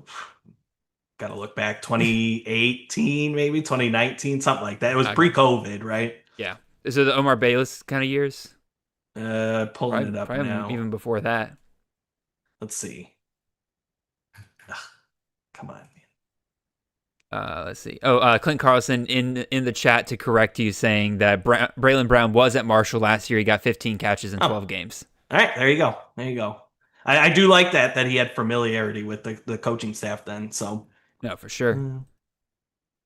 I would say let's pick up the pace, y'all. But again, I have no control over how fast you guys pick. So we're an hour and a half and 10 rounds in. So like again, we'll probably cap this at 10:30, and we'll just go slow draft from there and everything. I think people kind of get a decent idea for what we're looking for in terms of this format and everything like that. I hope we get deep enough to where people can really see how gross running backs get as number one, because even some of the guys coming off here are fine in my opinion, like Dean Connors, TJ Harden, Caden Fagan. Like you don't love those if they're, your first running back or even your second or third, but I'd feel pretty comfortable like taking them in this range for the most part. But like I remember in the one we did yesterday, you want to talk about differences, like got to the 11th round, I felt gross taking running backs. Like nobody felt good. I'm not having a fun time right now by punting them at the start of the draft. Well, you didn't punt them on purpose, right? You were trying to take value at the other positions, and it just didn't really work out for you in terms of getting value on the back end for running backs. But speaking of which, again, I'm still looking at wide receivers here, and I'm trying to load up on those guys as as we're getting later in this draft. I think waiting on them, I think I feel fine still because again, there's so many good options left at wide receiver right now. Yeah, looking at my personal ones. I took Ian Strong, Joseph Williams. Those are my first two wide receivers there. I feel pretty good about that. And then again, not great. Obviously, I don't think any of those guys have the ceiling as some of the other options, but there's also another guy here that, let me double check. Is he still available? Wonder if we're thinking of the same guy too. I think he is still available. He's high in my rankings, but I haven't been drafting him where I've been ranking him because I have a little bit of hesitation for him right now. But like 11th round, power 4 only, I think I got to take a shot on him if he's here. Brett Ponyi says, are we warming up on Dean Connors some? Me? No. Nope. He's not even my RB1 for Houston. For Houston. Nope. Yep, I'm kind of with you. Where like they brought him in to play a role, and there's not really a running back on that backfield that is going to, command the touches that Tyjae Spears got. Or even Mekhi Hughes. 863 Kane, by the way, you got to make that pick again. That's what the purple means. So, yeah. Sam Roach here. Again, some decent value at tight ends. Again, is my boy Reynolds not still off? No, he's still on the board. That's kind of crazy. Again, like if I didn't take a tight end already, like I'd be hopping on that real quick. Not to tell y'all who to pick, but like I'm just saying. Are you hesitant in taking Reynolds now after some of the preseason magazines have come out? In terms of him not being the tight end one? Yeah, do you think that's just like, oh, we're gonna list the veteran as the tight end one? He's just kind of like the blocker or what have you, and No, it's more that latter part, right? Because Penn State runs a crap load of 2 tight end sets, right? To the point where they basically have 2 starting tight ends, and there are 2 different roles for them, right? When they got 2 tight ends out there, one of them's going to be in like a slot role, the other one's going to be in interior towards the line. That's going to be your blocker guy. That will be Khalil Dinkins. He'll be that blocker, right? So I have no problem if he's listed as a tight end 1, because in those preseason magazines, they're not going to split those up. Right. So as long as Reynolds is still being listed in the top 2, I'm totally fine with that. Reynolds will be that receiving option for Penn State this year. yeah, and he looked really good in my opinion in spurts last season when he got that extended playing time. But I would assume we agree that you're not drafting Reynolds thinking that you're going to get Tyler Warren. No, but if I can get 60, 70% of Tyler Warren, then I'm still looking golden, right? Joe, yeah, go ahead and make your pick, man. The corrections are already made. Yeah, he took Eli Holstein instead. I got to take him off my rankings now. All right. Diego Pavia went, right? What? That's another crazy one. I 6-point passing touchdowns. Yeah, you're right, actually. That does make a little bit more sense. Okay, Dan Pierce off. Is Rocco Beck come off the board? I think so. This is the point where I don't care at this point. I'm just trying to make sure my rankings are up to date. These guys can take them. It's fine. Well, there's Diego Pavia. Oh my God, Joe, stop hitting enter in the block, brother. There we go. Got him.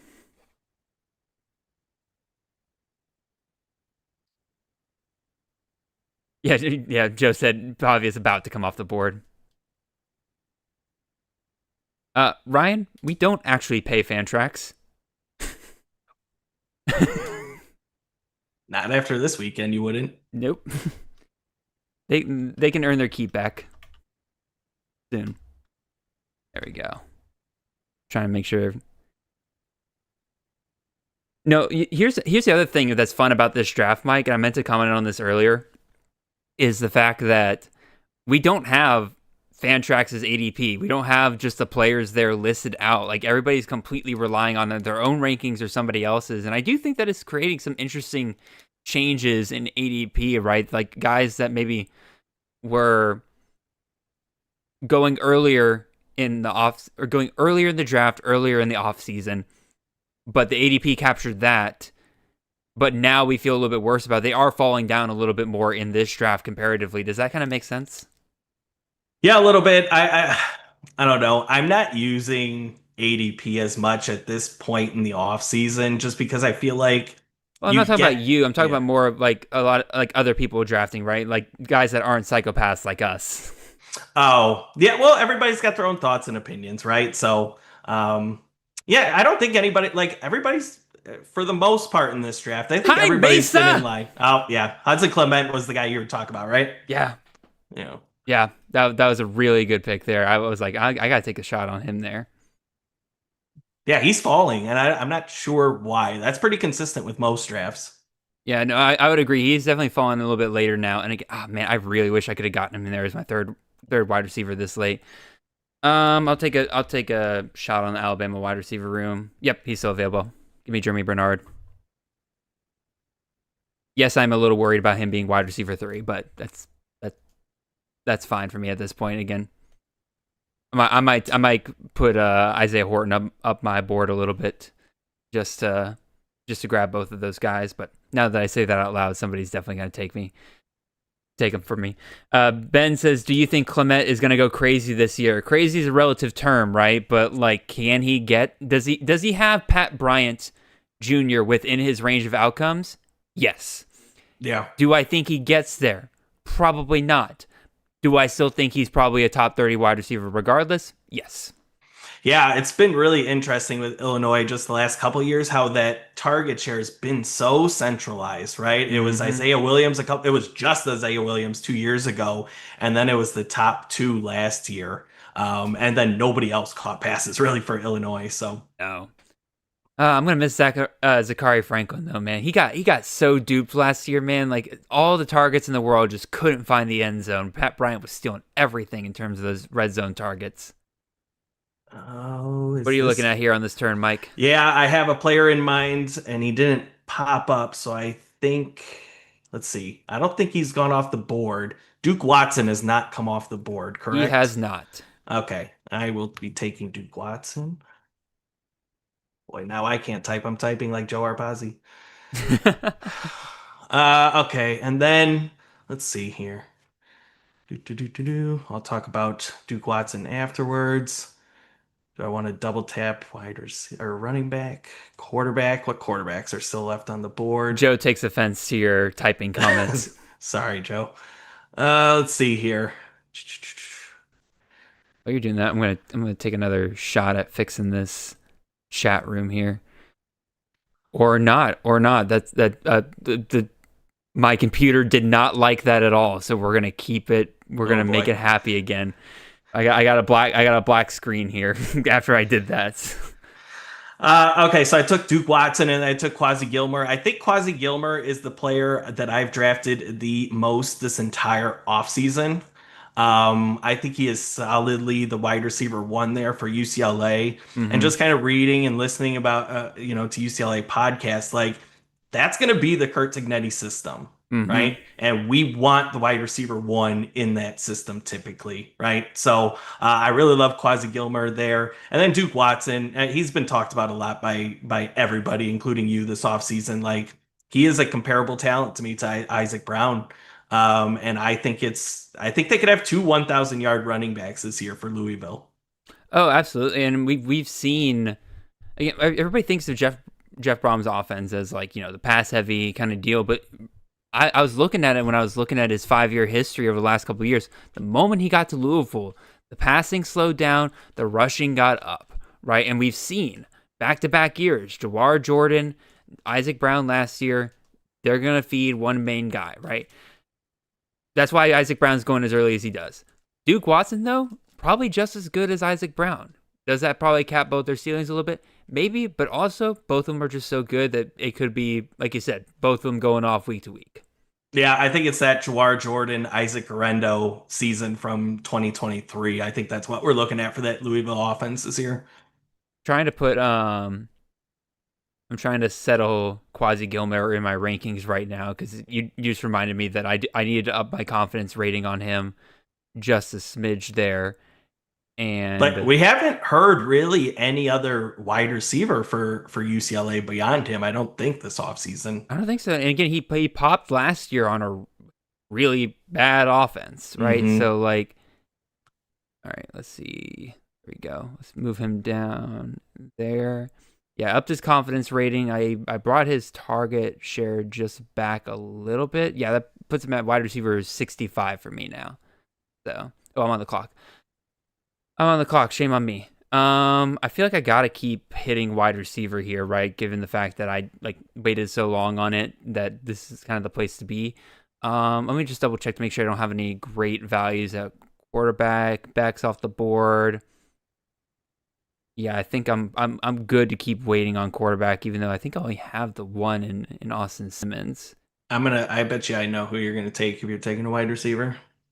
Yeah, he's staring at me here, and is he a wide receiver that went to a school where we have no idea what state it's in at the Division III level? No. Okay. Yeah, if you didn't answer immediately, that is not him. Oh, actually, hold up. I'm gonna see if this man's still on the board, because this would be wild if he's still on the board. He is not on the board. I just missed him coming off the board. All right, that's fine. I'll take my boy, Carlos Hernandez. Just take the shot. See if I can get it. Again, it's always hard when you have a guy who hasn't called plays before now calling plays, right? Is he going to try to replicate what Major Applewhite did at South Alabama? I sure hope so, and I hope Carlos Hernandez is that guy. So he might be catching passes from Robbie Ashford. I hope to God, but in that slot position, those quarterbacks that can't throw very well, that don't have very high ADOT, they're going to want to look for those slot guys that are running those short routes. Mm-hmm. But we'll see. Again, 120 target upside is what I'm looking for here, and praying to God that Purdy wins that quarterback job. He's got it, right? I think he will eventually, right? So it might not be great like production from Hernandez in the immediate, right? Those first 4 games maybe, if Ashford starts, but eventually I think Purdy will take over that job. All right. You can look here. Colonel Tate's definitely off the board by now, right? Also, I know the guy you're talking about and that you're touching on, and if he is still there in the next round, I'm probably taking him. Probably taking him, if I'm being honest. Has been a while since I've touched running back, though. I did take 5 to start the draft, but let me double check. Is this guy still on the board here? Because if he is, he might be somebody that I finally take here. Because again, like when you're this late in this draft already, again, we're halfway through this draft already, and like, what are we gonna like? Or you just got to be taking starting running backs at this point, or you're taking handcuffs of guys that you're hoping beat out other guys. Might not be good production, but you want guaranteed production at this point. Well, yeah, Ben's probably going to take the guy I'm looking at, but that's fine. Oh, scroll my boat. I appreciate the scrolling puns tonight. Again, not much is keeping me awake right now, but scroll puns will absolutely do it. I need to take a sip of water. I'm dying over here. Kenny Johnson, great pick there by Bama Gunner. Bama Gunner, is your name Gunner? Because Bama Gunner is just a cool name in general, but I'm curious if your name's just Gunner. What are you looking at, Mike? You're looking at something very intensely. Oh no, I just heard my dog. That happens at least once a podcast. Any podcast I'm on is my dog goes berserk.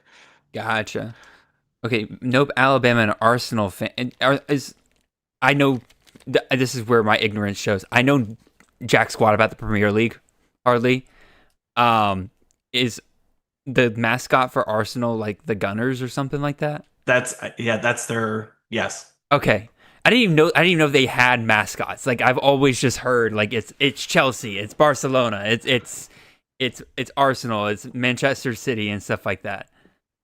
And I've never heard like a name after like a mascot after that. Definitely the Gunners. I don't know if they have I don't know what a gunner is. I mean, probably something to do with World War I or II, right? Again, I'm speaking completely from ignorance there. I have zero clue. All right, with Caldwell off the board, that's probably going to be that's probably going to open up my opportunity for taking my running back that I'm taking a look at here if he comes back to me. Yeah, Ben. Again, it was pretty obvious by this point that Caldwell was going to come off the board here soon. Sorry if I ruined that for you, Jared. No, you're good. Again, he was a little bit down my rankings, but I'm like, yeah, if he's still here, I'll probably take him in the next round. David Coggin says, Google Gunnersaurus for a good time. I'm not going to look that up on stream. Not going to do that. That seems like a bad idea.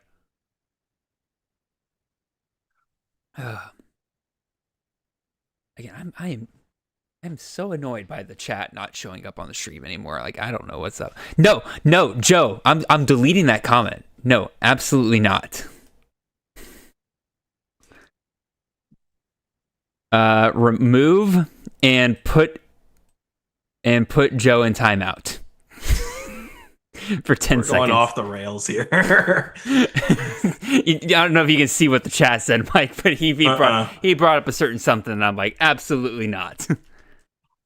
No, David, I assume it's harmless, the Gunnersaurus thing.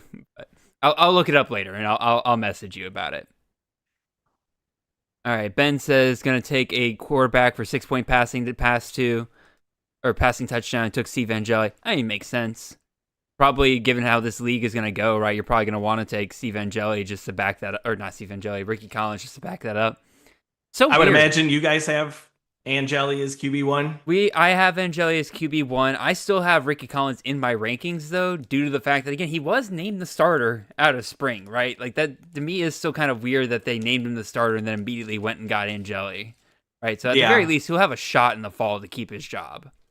Yeah, it gets to a point in my rankings too where it's like you just kind of cluster your potential backups that maybe have a shot at the QB1, like uh or Haas Haney, right? The Jalen Hendersons of the world, Ricky Collins, they all kind of fit in that same bucket. No, definitely agree.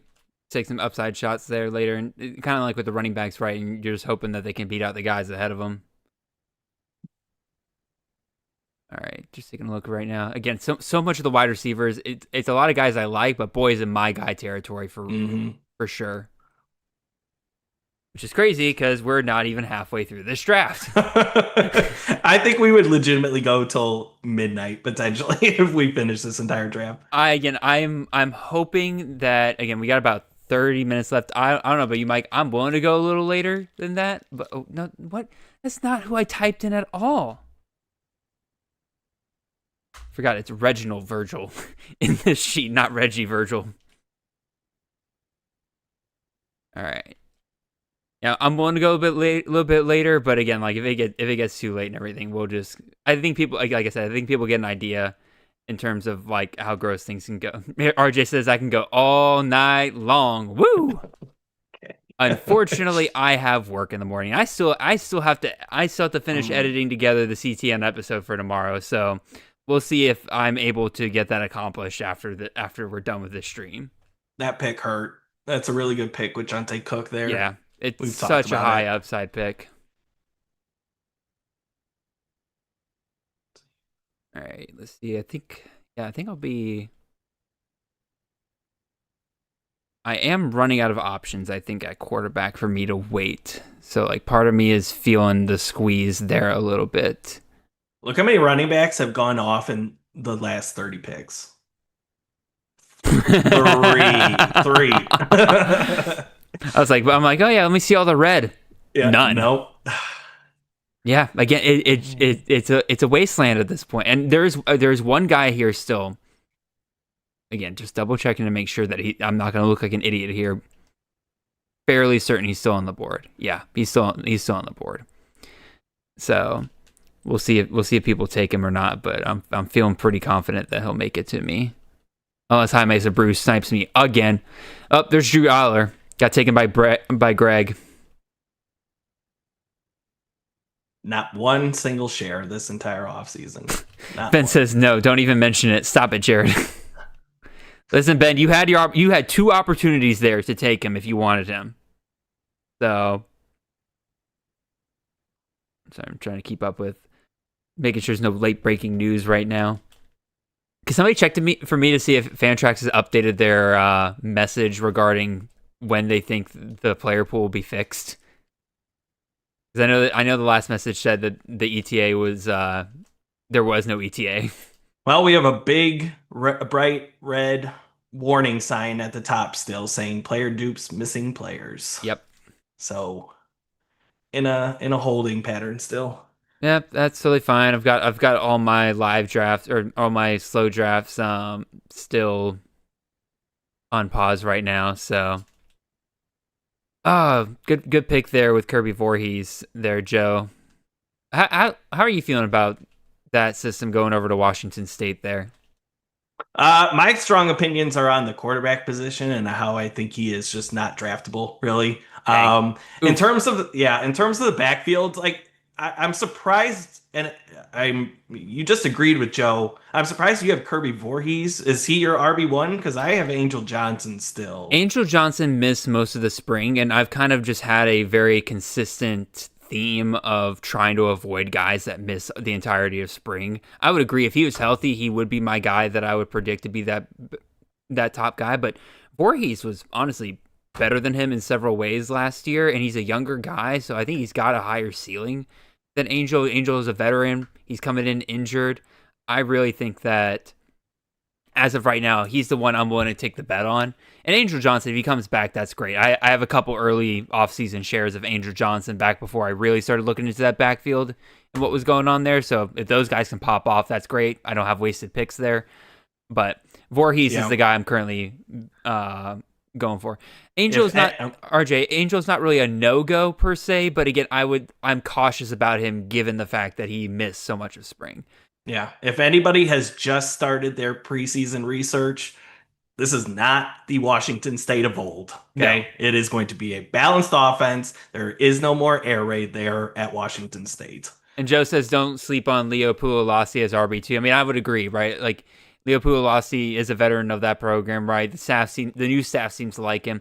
Also, Mike, look at this. Look at this. You mentioned like no running backs have come off in a while, and then I said I'm looking at a running back here, and 5 running backs in a row. But guess what, suckers? None of you got my guy.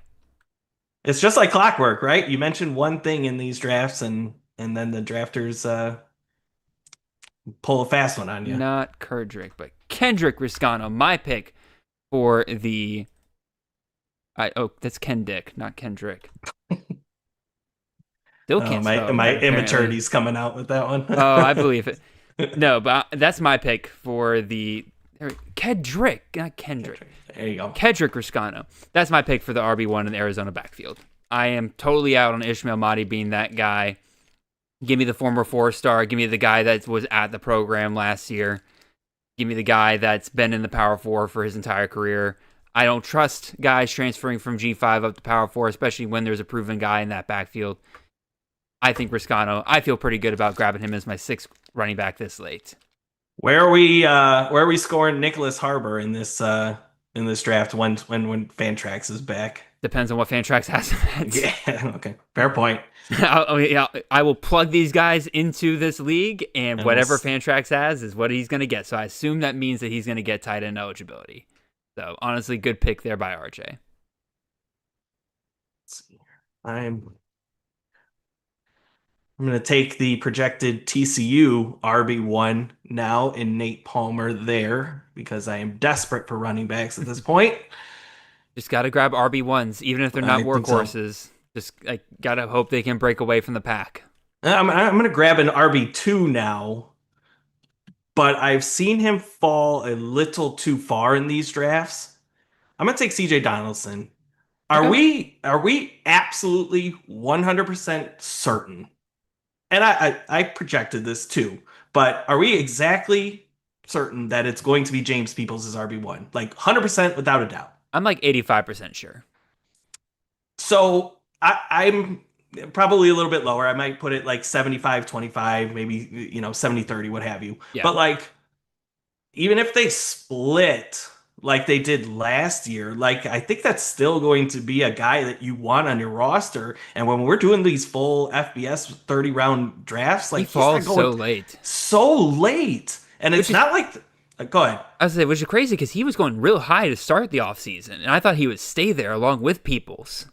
It's not like they're battling the quarterback for rushing touchdowns either, right? Julian Satan's going to get 1 rushing touchdown max. And like, who's RB3 there? A freshman? Like, who's to say that he's even going to be involved? So I just think CJ Donaldson is falling to a range where you just have to scoop him up, even if he's not the RB1. All right, now I get to play the fun game of which quarterbacks are still on the board because I feel like I have to take a quarterback at this point. Nope, Mendoza's gone. I'm probably going to have to take a guy that you were just crapping on a second ago, but... Oh, yeah, have at it. Wait, hold on. Let's see if this guy's still available.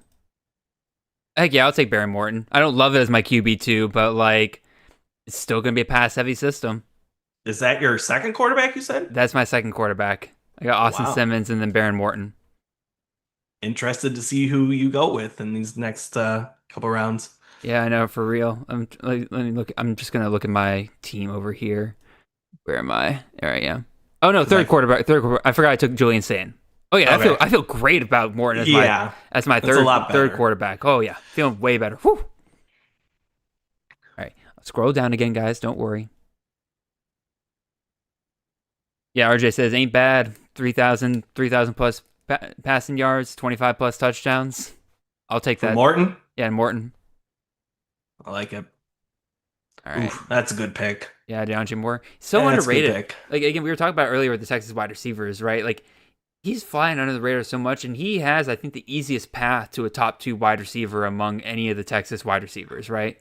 It's just the value, right? There's a 9-round difference between, I think, where he was with Moore and then where Emmett Mosley was drafted here, and I would rather I would personally rather the potential wide receiver 2 at round 14.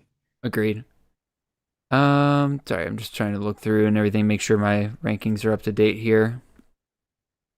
All right, there we go. Now we're flying here. Keep it going, guys. Keep it going. This is late rounds. I know we're all having to double check our rankings multiple times to be like, all right, who's still available? But it's a good pick by Carp to getting Derek McFall. I'm not ready to settle on that SMU backfield at this point. I legitimately think it could be Derek McFall this year. I wrote up TJ Harden's profile for our guy because we do have him ranked within our top 60 running backs for Campus to Canton. And to me, like, I feel like SMU wouldn't have gone out and grabbed him if they were feeling good enough about Dedrick McFall, right? Again, Fall is, I forget, is he a redshirt freshman or a true sophomore this year? I can't remember if he played enough last year. Yeah, I don't have that off. Regardless, he's a young guy, right? And he's fast, he's electric. As far as I can tell, though, he's a former receiver. We actually still have him as a receiver here. He's not really built to be an every down carry kind of back, right? Like Brashard Smith had time to put on that weight. I think that's why I'm more okay with TJ Harden. I don't think TJ Harden's going to be what Brashard Smith was last year. Very similar to really the theme of the night. Guys replacing legends probably don't need him to be that legend, but if I could get TJ Harden being 60% of what Brashard Smith is, I think he's a fine pick, especially where he's valued at right now. I don't think Harden's going too high in drafts right now. No, not at all. No. But McFall, again, fun pick because of that wide receiver eligibility in most leagues. Yep. OJ Johnson there going to California. Mike, California running backs, you like any of them? I was so in on Jaden Ott at Cal because of the history with Brian Harsin and running backs. Jamian Thomas was still on the board? I thought he was long gone. It's a good pick. I was very in on Jaden Ott at Cal because of Brian Harsin. He typically fed an RB1 both at Auburn and at Boise State, but who's to say that LJ Johnson's even the running back 1 at Cal at this point, because they brought in 3 average transfers, and they were literally grabbing whatever bodies they could out of that portal. So they weren't even starters at their previous location for the most part, right? They were legitimate backups. So I don't know. I think everybody kind of agrees we're mostly out on all Cal pieces this year. Yeah, because even the 2 quarterbacks don't even feel all that exciting between Devin Brown, who, boy, that's just been such a disappointing quarterback trajectory that he's been on the last couple years. And then you have the true freshman coming in, but that true freshman really seemed like, just based on every interview I saw, was just looking for any place where he could play year one. Right? He took the road to glory. He took the road to glory approach to college football, where he's like, I don't care where I start as long as I'm playing.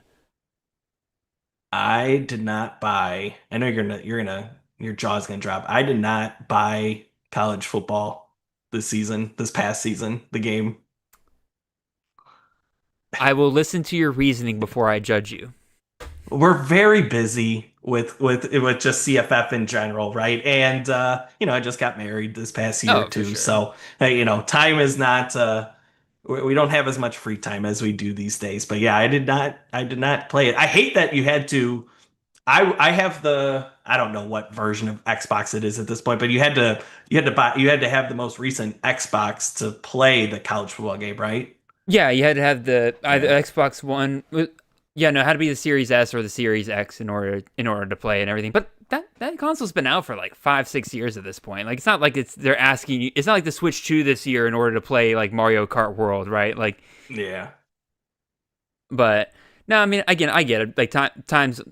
The good part about it though is that it is a game that is really good for if you have 30 minutes of free time to just pick up the sticks. Yeah, pick up the sticks and play now, or go into the practice mode and just chill for a while, versus like I've been wanting to play. I don't know how much. Again, it sounds like you don't game a lot, so if I'm boring here, Mike, let me know. But like, I've been wanting to play. It was like obscure. Or something obscure, Expedition 33. I can't remember the name off the top of my head, but it's like the single player game that came out recently. Apparently, it's phenomenal. I have it downloaded on my Xbox. Guess what? I've not had time to do at all. Play that game. It's like it's like an Elden Ring type of game, right? Where you're facing boss battles, you're like constantly fighting through hordes of enemies, and I'm like, I don't have time to sit down and play this for 3-4 hours in order to make any kind of progress. I miss being able to do that. My wife likes to go outside. Who does that? I know, right? Touching grass? Ew. Ew.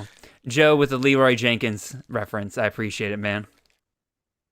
Do you know the Leroy Jenkins reference, Mike? I do not. There's a clip, maybe I send it to you after this, but basically the clip is like a bunch of dudes, like back in the old days, I forget what game it was, it might have been World of Warcraft, it was like the early days of like the true like online internet gaming community, and they were going in to face like this nest of monsters or something like that, and there's a bunch of dudes just gathered around this one guy, and he's like laying out this huge, like masterfully thought out plan. Meanwhile, one of their friends was out microwaving himself some chicken while this was all going down. He comes back to his chair, completely missing everything that was just said, and he goes, "All right, guys, let's do this. Leroy Jenkins," and just runs into the nest and completely screws up the entire plan. That's the meme with the guy who's walking in like a tank top. Is that it?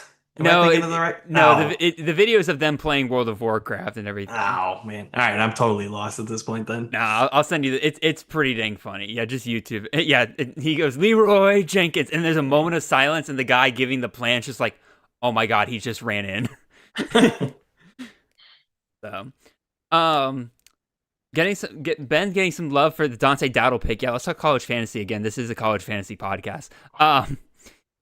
Getting some love for the Dante Dowdle pick. Mike, how do you feel about that Kentucky backfield this year? We typically like Mark Stoops running backs, but none of those guys feel great this year, do they? I wanted to buy Dante Dowdle until they brought in Seth McGowan in the post-spring portal, just because like why do you go out and get another guy if you felt comfortable with Dowdle, right? Because it's not like Kentucky didn't have decent depth prior to that, right? You had Dowdle, you had Jason Patterson, the other guy who's Wilcox is still hanging around, I think. Jamarian Wilcox, right? Like you had 3 semi-legitimate options there, and you go out and get a guy to add to that. So I feel less great about Dante Dowdle, but he's still, you probably agree, still RB1 for you at Kentucky? I would say so, but I really think it's just going to be a committee approach. I think it'll be very similar to what they had last year. Ooh, Greg, you killed me with that Jadarian Price pick. I was kind of hoping I could pair him with Love, but c'est la vie. C'est la vie. Braylon Russell pick, I'm not a huge fan of Russell this year, but that's honestly a pretty good value there, 15th round. How much does he weigh? I think he shed some weight, though. Okay. I think he did finally shed some weight, because he was like, what, 250 coming into as a freshman? Like, good freaking Lord, man. Going on that lineman diet. He's down to 239. He's still a big boy, but, at least he's on the right track. He's on the right track. Ooh, I like that Dorian Fleming meme as well. We have a text. How late are we taking this draft? Greg, if you're listening, man, again, current plan is about 10:30. I'm willing to go a little bit later personally, but I'll say 10:30-ish. Oof. Good pick by Carp. I think it is a good pick to Gideon Davidson. I mean, this late, like you got to take shots. Like if you missed out on running backs early, you got to go for guys that are at least have a shot at being the RB1 for their teams, right? I mean, Jadarian Price as well. Like guys that if the guy in front of them gets hurt, they have a huge upside after that. Marquise Johnson, there's a fun one there by Bama Gunner, especially again with this format, we are getting those return yards as well. So I think he was awesome in that not spring game, the bowl game against Iowa. Oh yeah. I was locked in on that game because I had some prop bets going, and he was just all over the field making plays, and I think he got injured too in that, and he was toughing it out in the second half, so you really liked that. But yeah, he went over 100 yards in that game. He was awesome to watch. No, he looked great, and that system last year actually targeted the outside receiver a little bit more than the slot receiver, which was definitely a change from what we'd seen, which even more shocking considering they had Luther Burden there in the slot. But I don't know, maybe it was just again Luther Burden just being keyed in on so much that they took advantage of that and made Theo Weiss that top outside guy there. But I think that's another system where both him and Kevin Coleman could end up being really good, and Marquise Johnson goes way later than he does. Yeah, it's one of those, like, it's probably Kevin Coleman as wide receiver 1, but it's not a certain fact that it's going to be Kevin Coleman, right? There's an outside shot that Johnson could finish as wide receiver 1. No, I agree 100%. That's why I've taken a couple shots at Marquise Johnson towards the latter end of drafts. All right, I'm going to take... I have 2 guys, not necessarily in the order in which I rank them, but I think just because of the way my team's built here, I got it. I'm going to take one because I don't want to wait any longer on him.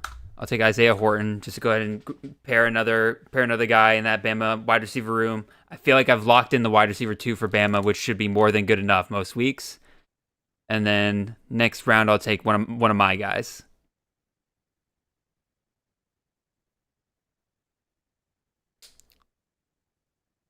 You look like you're.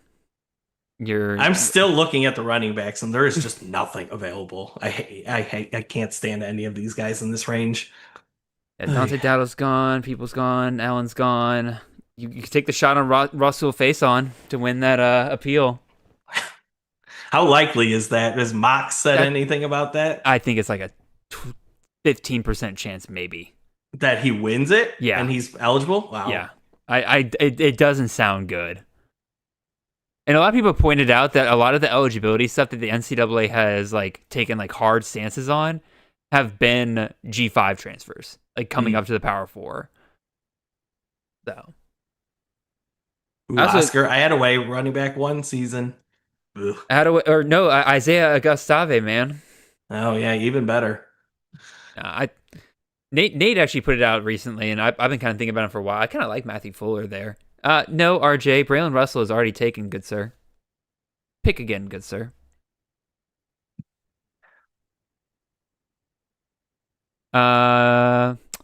Joe just says SMU running backs, which I think means he wants us to talk about that.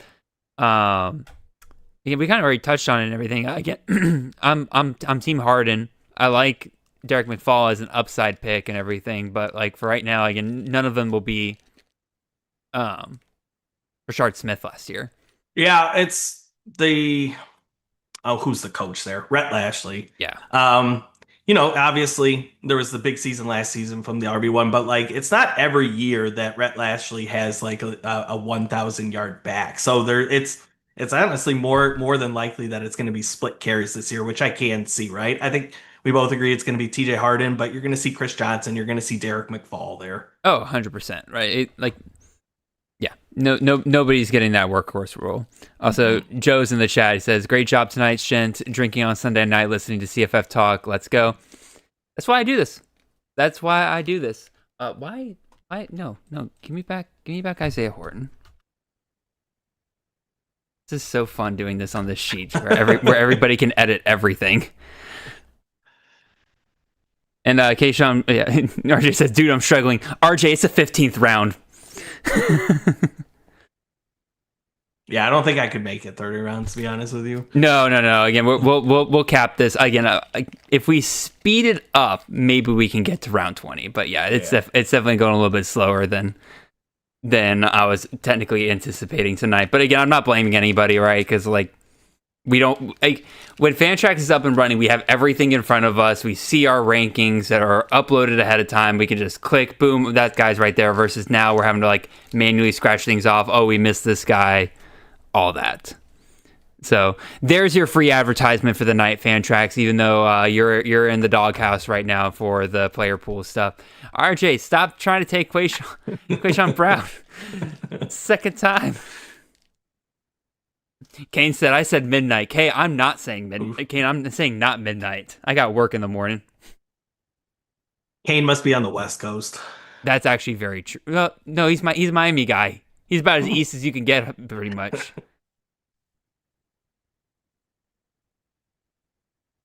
Man, I don't know how you feel. There's still a ton of wide receivers that I really like on the board here. There's a lot of, that's the thing with wide receivers this year. There's so many guys that that have good paths to good production, but boy, can they fall apart so quick. Ooh, is this guy still on the board? Ooh.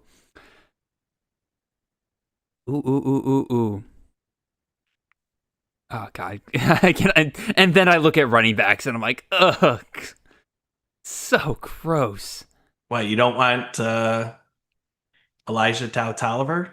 No? Doesn't pique your interest? No, I think Jacoby Williams pique your interest? No. I mean, Williams, maybe. If I had Quentin Joyner, I'd be like, yeah, I'll take him. Oh, so you're on the clock right now, Mike. Let's see here. I think this guy has maybe not outside. He's got a 45% chance of being the wide receiver 1 for Nebraska. So I'll take Ja'Cory Barney there. And I think they can support 2 wide receivers there for fantasy with Dana Holgerson now calling plays. Mm-hmm. And then, let's see. David is correct in the chat. I mentioned wide receivers, therefore a wide receiver run will be incoming. Should I just take another one? Here, you know what? Madden Pick asked about Cortez Braum. Does he get another year of eligibility? Once again, G5 guy, doubt it. Who? Cortez Braum, the Nevada wide receiver. Oh, yeah. He's in the same limbo as Faison, isn't he? Yep. All right. I need another quarterback. By the way, Joe in the chat says 0% chance for wide receiver 1 for Barney. You can't say 0% chance for Barney.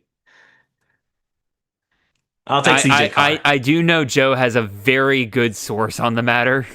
And so... Yeah. So Joe, not that Joe, my Joe, is a Nebraska fan as well. And so with Zach. And they're not saying it's all but certain that it's going to be Dane Key this year. So we'll see. We'll see there. You know, the crazy thing is, Mike, I would still trust Joe's source over yours once you find out what his source is. It speaks to the point, though, too, that like I do think that they can support 2 wide receivers there, right? Oh yeah, I mean they got Dylan Raiola back there, right? Like you're not gonna bring a guy in like that and not have him throw the ball, right? Yeah. And I definitely would prefer Barney here in a full point PPR scoring setting. DJ Bailey, wait, I just thought, bring it back. No, Bailey. No, that's Beasley. Dang it. Cedric Bailey's definitely into this pool. Yeah, he is. Okay, cool. All right, I'm on the clock. Time for me to take one of my guys. I definitely reach for him, but I think he'll be the starting slot for his team, and that's a productive slot position, and he returns kicks. Anthony Evans, wide receiver, not of Georgia, Mississippi State. I need to update that, but... Yeah, he's kind of... I think his ADP has risen the last few weeks. Probably solely due to me. Oh, there you go. I've been taking him pretty much everywhere I can get him right now because I'm like, Jeff Lebby loves the slot, and Evans currently is the only major slot there. Now I'm a little concerned that Brennan Thompson, who's like 5'9", 190, he's played on the outside his whole career so far in college, but like given his size, I don't think they keep him there. So I'm a little worried that he gets moved to the slot instead. But Evans was highly connected to Lebby during his entire high school recruitment. Georgia had to pay up in order to get Evans to come to Georgia over Oklahoma at the time where Lebby was, right? So now Evans doesn't work out at Georgia, goes back to the coach that he loves so much. I just think he'll be the starting slot for Lebby, and that's given us Kevin Coleman last year and Drake Stoops the year before. So, not that Georgia receivers tend to pan out, but why didn't he kind of crack the rotation there? Again, it was a big confidence thing from what I heard, which again is part of the reason why I'm happy to see him go back to Lebby. I think that's like something he was looking for, is a coach that truly believes in him. Not that like Kirby's out here like, you know, putting him down or anything like that, but I think he has just a better connection with Lebby than he did any coach with Georgia. So I think that'll help him out a little bit. And again, just like with every Georgia receiver last year, he had his fair share of drop issues as well. So I'm hoping that, again, confidence goes up. He can be more sure-handed this year. So, but you're not wrong. Like Georgia receivers, like after they leave, like it's not like they go off and they end up becoming like these massive hits elsewhere. Yeah. Right? Even Jermaine Burton didn't really work out at Alabama like we hoped.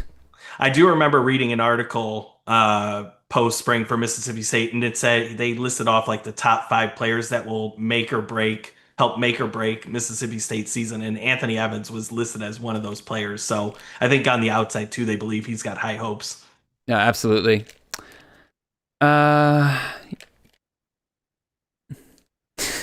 Yeah, Joe and Elliot are palling back and forth about Joe's Nebraska source.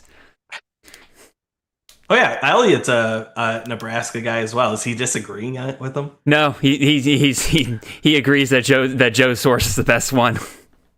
I'm curious to know who the source is. I know who the source is. I remember this. So he posted a picture about it on Twitter. Well, now I'm curious of the details of that conversation, though. I would say it's a pretty dang good source, I would say. That's funny. Oh, that's good. That's so hilarious that you could just go and get lunch with him like that. That's so. I guess Joe, forgive me. I think you said before you used to coach football as well, right? So there probably is a connection there as well. So yeah, no, 100%. Joe's done that before or coached football before. What am I talking about? I hope. Yeah, I didn't technically say I disagree with Joe's source. Hopefully, that's not out there. Again, so many good wide receivers. I should have known. Again, Greg is in this draft. I shouldn't have waited on Deuce Robinson. He and I will fight each other. Random meeting at a bar. That is too funny, actually. Yeah, Deuce Robinson. I talked about him on my last 5-round wide receiver show a couple weeks ago and everything, where he fits perfectly what Gus Malzahn wants to do on the outside for his top wide receivers, and I really don't trust anybody else in that wide receiver room, including Squirrel White. I think Deuce has incredibly high upside there. Yeah, it's I'm pulling it up now because I can't remember. It's tough to not see the comparisons to Johnny Wilson, right? Oh, yeah. Just from a size and skill set standpoint. For sure. Like it seems like a 1-to-1 kind of apples to apples. Apples to apples, and then also just the way that both Kobe Hudson and Javon Baker were used the last couple of years, right? And Deuce Robinson's bigger than both of those guys, so I think he'll be even more advantageous on the outside for what, again, Gus Malzahn's going to want Thomas Castellanos to do. Like, Thomas Castellanos, he's going to chuck the ball up. I don't know if he'll be within 5 yards of the wide receiver, but when you got Deuce Robinson, his huge size, maybe you don't need to be. Man, I saw on video that Froton was again crapping on Thomas Castellanos. It's gotten over the top here. Well, when he first, and Froton, if you're still listening, love you, buddy. But when he first started crapping on Castellanos, and he was like, "Oh, Castellanos is not a good pick at QB 40, or wherever he was going at the time you were discussing." I'm like, he's an incredible pick at QB 40. Like, any quarterback that can hit 1,000 rushing yards, just even the possibility of doing so, is a great pick at QB 40. If you're giving me my QB 3 or 4 on my roster could run for 1,000 yards, that's fine value to me, more than anything else. It's gotten a little out of hand but you know what? He kind of deserves it after some of those quotes. Castellanos. Oh yeah, dude. Take the mic away from him. That's just so wild to me. That why would you? Again, I made the joke afterwards where I'm like, do we just need to stop drafting him? Because he's going to be playing for one game and then he's going to be out the rest of the season because Bama's defense, which by the way is projected to be the best defense in the country this year, absolutely are talented enough to run him down. Yeah. And dude's not exactly built. I think Diego Pavia could get the same treatment for some of his podcast comments this offseason. Okay, but at least Pavia earned it, though. He earned it. He deserves to talk some crap. This is the first time Vanderbilt beat Bama. By the way, number 1 Bama at the time. Pavia can talk all the crap he wants. I was kind of hoping that this conversation would come up in the podcast. He can talk crap about SEC opponents. He can't talk crap recently about the Big Ten because the Big Ten owns college football at this point. Is it time to end the podcast? And good night, everybody. No, again, they clearly have performed the best the last couple of years, and the SEC have not performing up to the standard as they have been the last couple of years. I still maintain that top to bottom, the SEC is still the toughest conference, right? But again, clearly, Ohio State, when they are on, they can be the best team in the country because they recruit just as well as Bama, just as well as Georgia. It was just a question for the longest time of could Ryan Day get that ceiling out of those guys, right? And he got it in the playoff run. Like that playoff run, nobody was beating that Ohio State team. They had everything clicking, right? Again, yeah, I know you're smug little face over there, but like tell me that the team that destroyed Oregon was not a different team than the one that showed up against Michigan. All I care about is what happened on the last weekend of November. No, and I agree. And then I kind of shut out everything else. That's also my problem with like the 12-team format in general, right? Is that like a team like Ohio State losing to your biggest rival, no offense, a bad biggest rival, like final season of the year, right? Oh, I just crashed something. We good? Everything's crashing. Can you hear me, Mike? Yeah, you're good. You're good All still. right, well, I just lost my. Oh wait, no, it just minimized it. Oh nope, everything's freezing again. You can get it back.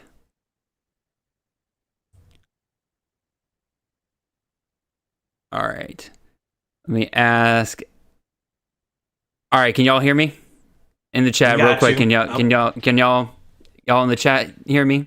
You're listening to the actual stream, Mike, and everything? Okay. Yeah, I got you. Gotcha. All right. Yep. So I think my computer just had its own little aneurysm, and so I think that's the sign that this is our time to shut it down for the night. Technology just not working for us well tonight, but that's fine. We've made it through 16 rounds. We'll slow draft the rest of this, guys. We'll get it going. But appreciate all of you guys tuning into the draft. Again, normally this would be the time where we talk about who's undrafted and stuff like that, but obviously we can't do that. Mike, it's been an absolute blast, man. Appreciate you being patient and everybody in the draft being patient with all the technology problems, both with the stream and also fan tracks and everything. This was fun. Glad you could come on, man. What kind of stuff are you working on, Mike? I know obviously Fantasy Points just dropped their free CFF guide. You guys dropped your guide over at the CFF site a while ago and everything, but what kind of stuff are you working on right now? Yeah, it's podcast season at this point. The CFF site is obviously open. Me and Joe are doing, positional previews for podcasts right now. And then we got the weekly Fantasy Points podcast with Eric Proton, Josh Valier, and Zach Hall. So we'll have another podcast this week. And then obviously the CFF site open for business as always. I would assume most of your listeners, Jared, know what to expect from the CFF site at this point. So and thank you as always to bringing me on. Looking forward to reading the Campus to Canton CFF guide coming out here in the next week or so, right? Yeah, 5 days, releasing on July 4th, just in time for the weekend for you guys. Got plenty of time to read it the whole weekend. So yeah. Again, Mike's always a pleasure. Again, hopefully next time I have you on the show, we have a little less technical difficulties to work through and everything. But again, pleasure as always. Appreciate all of you guys out there. Be on the lookout for the next CTN episode. Again, it's a little late right now, so I may not have that out tomorrow, but definitely by Tuesday we'll be good to go. So, appreciate all of y'all. Have a good night.